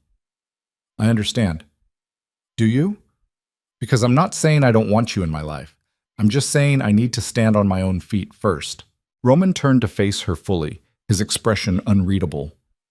"I've been thinking about that, about what we are, what we could be. And I realized something." "What?" "I'm not good at relationships. I'm good at control and strategy and maintaining emotional distance. But with you, I don't want distance. I want whatever this is between us to be real. Not built on rescue or gratitude or the adrenaline of surviving together. Real." "So what are you saying?" "I'm saying take your time. Get your own place. Go back to school. Figure out who you are when you're not running or hiding or fighting. And when you're ready, if you're ready, we'll see what we can build together." Alara felt tears prick her eyes. "That's very mature of you." "Don't sound so surprised." "I'm not surprised. I'm grateful. For everything. For saving me, for fighting for me, for understanding that I need space to become myself again." Roman pulled her into his arms, and she let herself lean into the embrace. "You saved yourself, Alara. I just made sure you had somewhere safe to land." They stood like that for a long time, two broken people holding each other together, watching the city transform from day to night. The next 2 weeks passed in a strange limbo. Alara started looking at apartments, small studios in safe neighborhoods that she could afford with the money Roman had set aside for her. She registered for classes at the community college, choosing a schedule that would let her work part-time while studying. She reconnected with her sister, a tearful phone call that lasted 3 hours and ended with promises to visit soon. She also started therapy. A woman named Dr. Morrison, who specialized in trauma and abuse, who didn't judge when Alara admitted she still had nightmares about Caleb, who helped her understand that healing wasn't linear and setbacks were normal. Roman gave her space, but was always there when she needed him. He didn't push for definitions or commitments. He just existed in her orbit, steady, protective, patient, in a way that suggested he understood this was a marathon, not a sprint. Caleb's trial date was set for 4 months out. His lawyer tried multiple times to get the charges reduced, but the weight of evidence, the medical records, the testimony from multiple women, the video of him attempting assault, made plea bargaining difficult. The DA was pushing for maximum sentencing. Alara would have to testify. The thought terrified her, but Dr. Morrison was helping her prepare, teaching her grounding techniques and ways to manage the anxiety of facing him in court. "You've already faced him once," Dr. Morrison pointed out during one session, at the press conference. "And you didn't just survive, you triumphed. You can do it again." "That was different. I had adrenaline then. I had anger. Now I just feel tired." Tired is honest. Tired means you're processing. And when the time comes, you'll find the strength again. 3 weeks after this press conference, Alara signed a lease on a studio apartment in Brooklyn. It was tiny, just a main room with a kitchenette and a bathroom barely big enough to turn around in, but it had good light and the building was secure, and most importantly, it was hers. Roman helped her move in, carrying boxes up 3 flights of stairs without complaint. When everything was finally in place, He stood in the middle of the empty feeling space and smiled. It suits you. It's a shoebox. It's a beginning. That night, after Roman left, Alara sat on her second-hand couch and looked around her apartment. It wasn't much. The furniture was mostly donated or bought cheap from thrift stores. The walls were bare. The kitchen had exactly 3 dishes and 2 pots. But it was hers. No one could take it from her.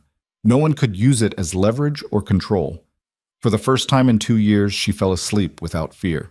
Her classes started 2 weeks later. Introduction to Psychology, English Composition, and a seminar on social justice and advocacy. She was the oldest student in most of her classes by at least 5 years, but she didn't care. She threw herself into the work with an intensity that surprised her professors and earned her quiet respect from her classmates. She also started volunteering at a domestic violence shelter, answering phones on the crisis line 2 nights a week. It was hard work, listening to women tell stories that mirrored her own, offering resources, trying to convince them that leaving was possible, but it felt meaningful in a way nothing had felt in years. Roman came by her apartment once or twice a week, usually with takeout and an excuse about being in the neighborhood. They'd eat and talk, and sometimes he'd stay late, but he always left before midnight, always respected the boundaries she'd set. One night, about 6 weeks into her new life, she asked him the question that had been circling in her mind. "Do you regret it? Getting involved with me, I mean. All the legal trouble, the media circus, the investigation." Roman set down his chopsticks and considered the question seriously. "No, but I regret that it was necessary. I regret that the system is so broken that the only way to help you was to work around it. I regret that you had to suffer for so long before anyone intervened." "But not helping me." "Never that. Even though we're not—" She gestured vaguely between them. "Whatever we were before, we're exactly what we need to be right now. You're building a life.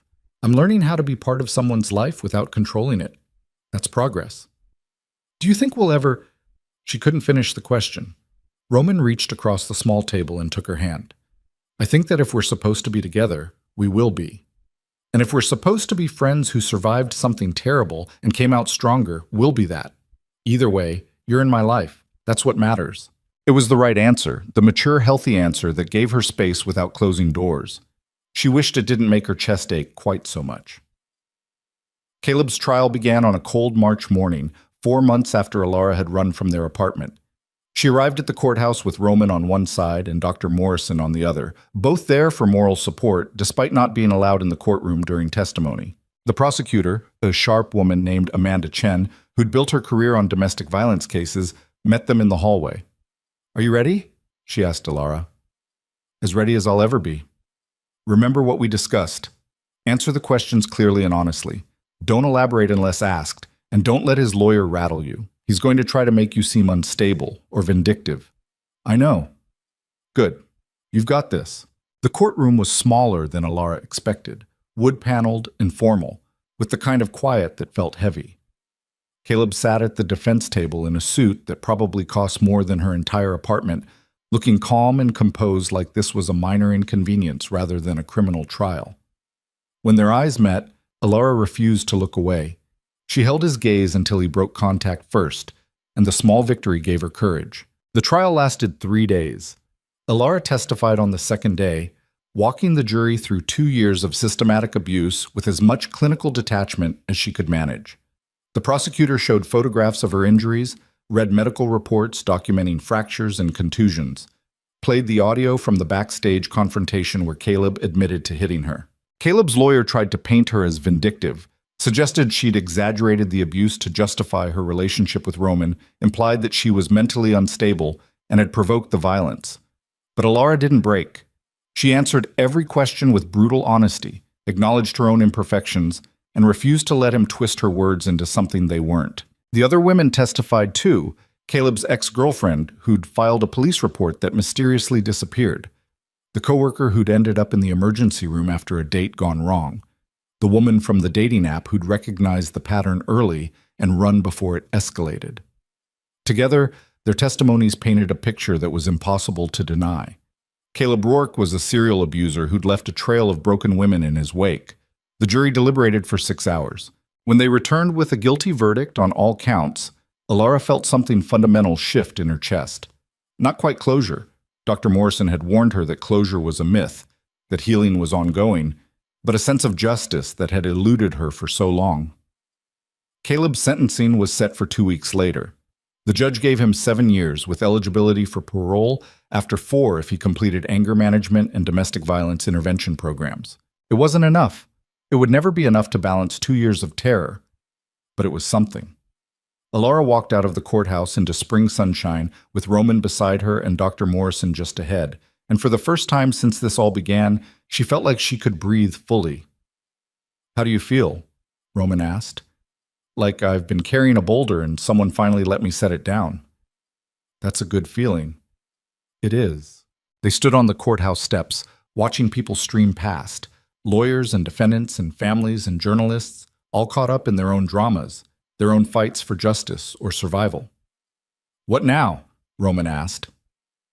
Alara thought about her apartment, her classes, her volunteer work at the shelter.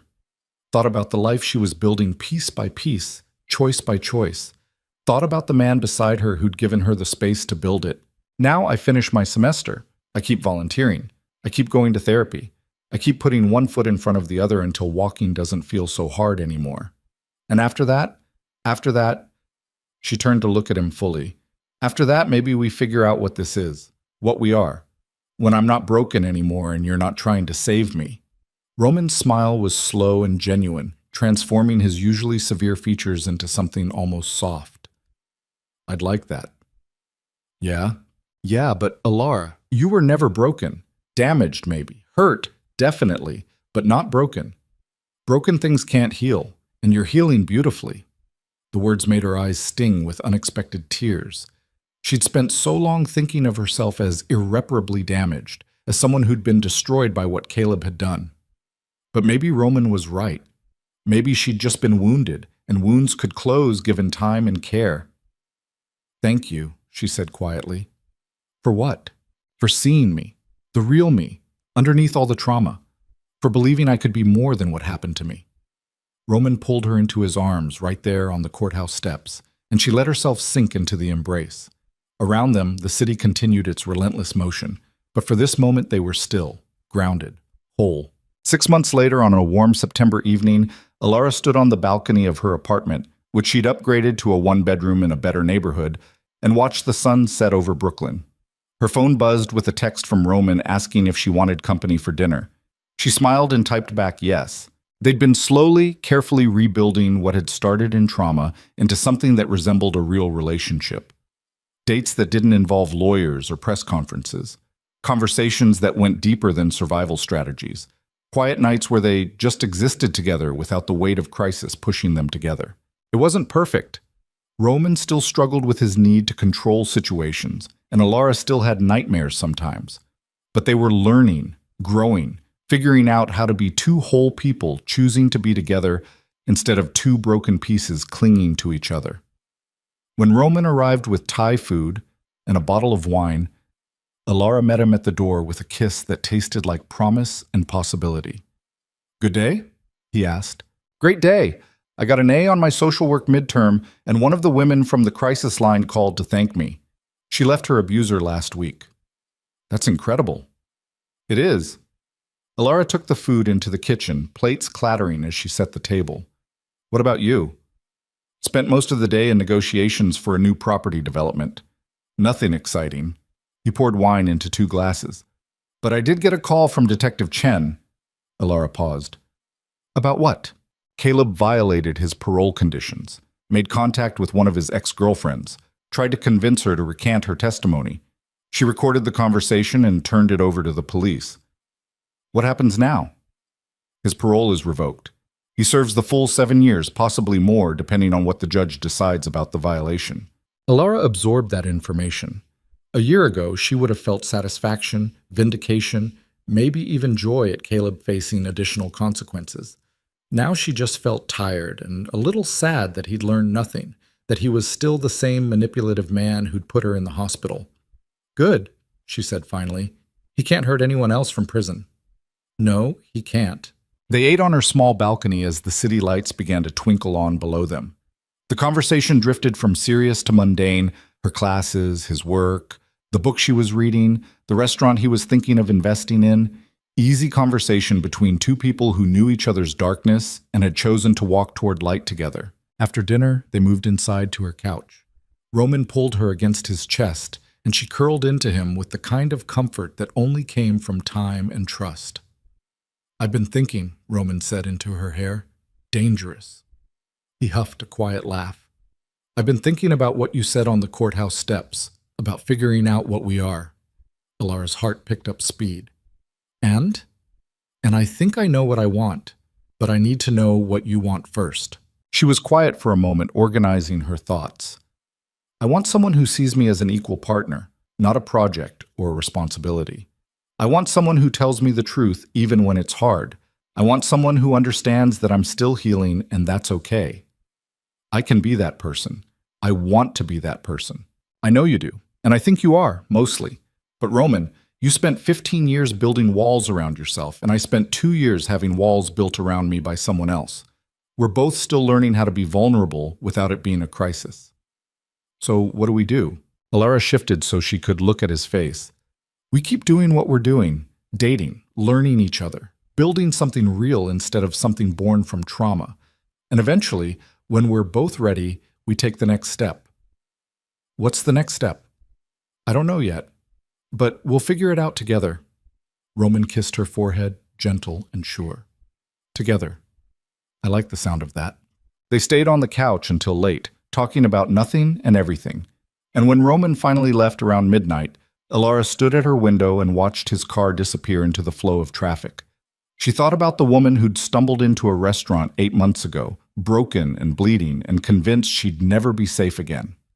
That woman felt like a stranger now, someone Alara had been in another life, someone who'd survived something terrible and emerged transformed. She thought about Caleb, spending the next 7 years in a cell, hopefully learning something about consequences and accountability, but probably just nursing his rage and his sense of victimhood. She thought about Roman, driving through the city he controlled, carrying the weight of his empire and his past, but trying, really trying, to be someone better for her. And she thought about herself, 26 years old, starting over, building a life from scratch with nothing but determination and the hard-won knowledge that she deserved better than what she'd accepted for so long. The city glittered below her window, infinite and indifferent and full of possibility. Tomorrow she had class, and a shift at the crisis line, and a study group for her trauma and recovery seminar. Next week she had a date with Roman at a gallery opening and a session with Dr. Morrison and an exam she needed to ace. The months after that were blank pages waiting to be filled, and for the first time in years, that didn't terrify her. It exhilarated her.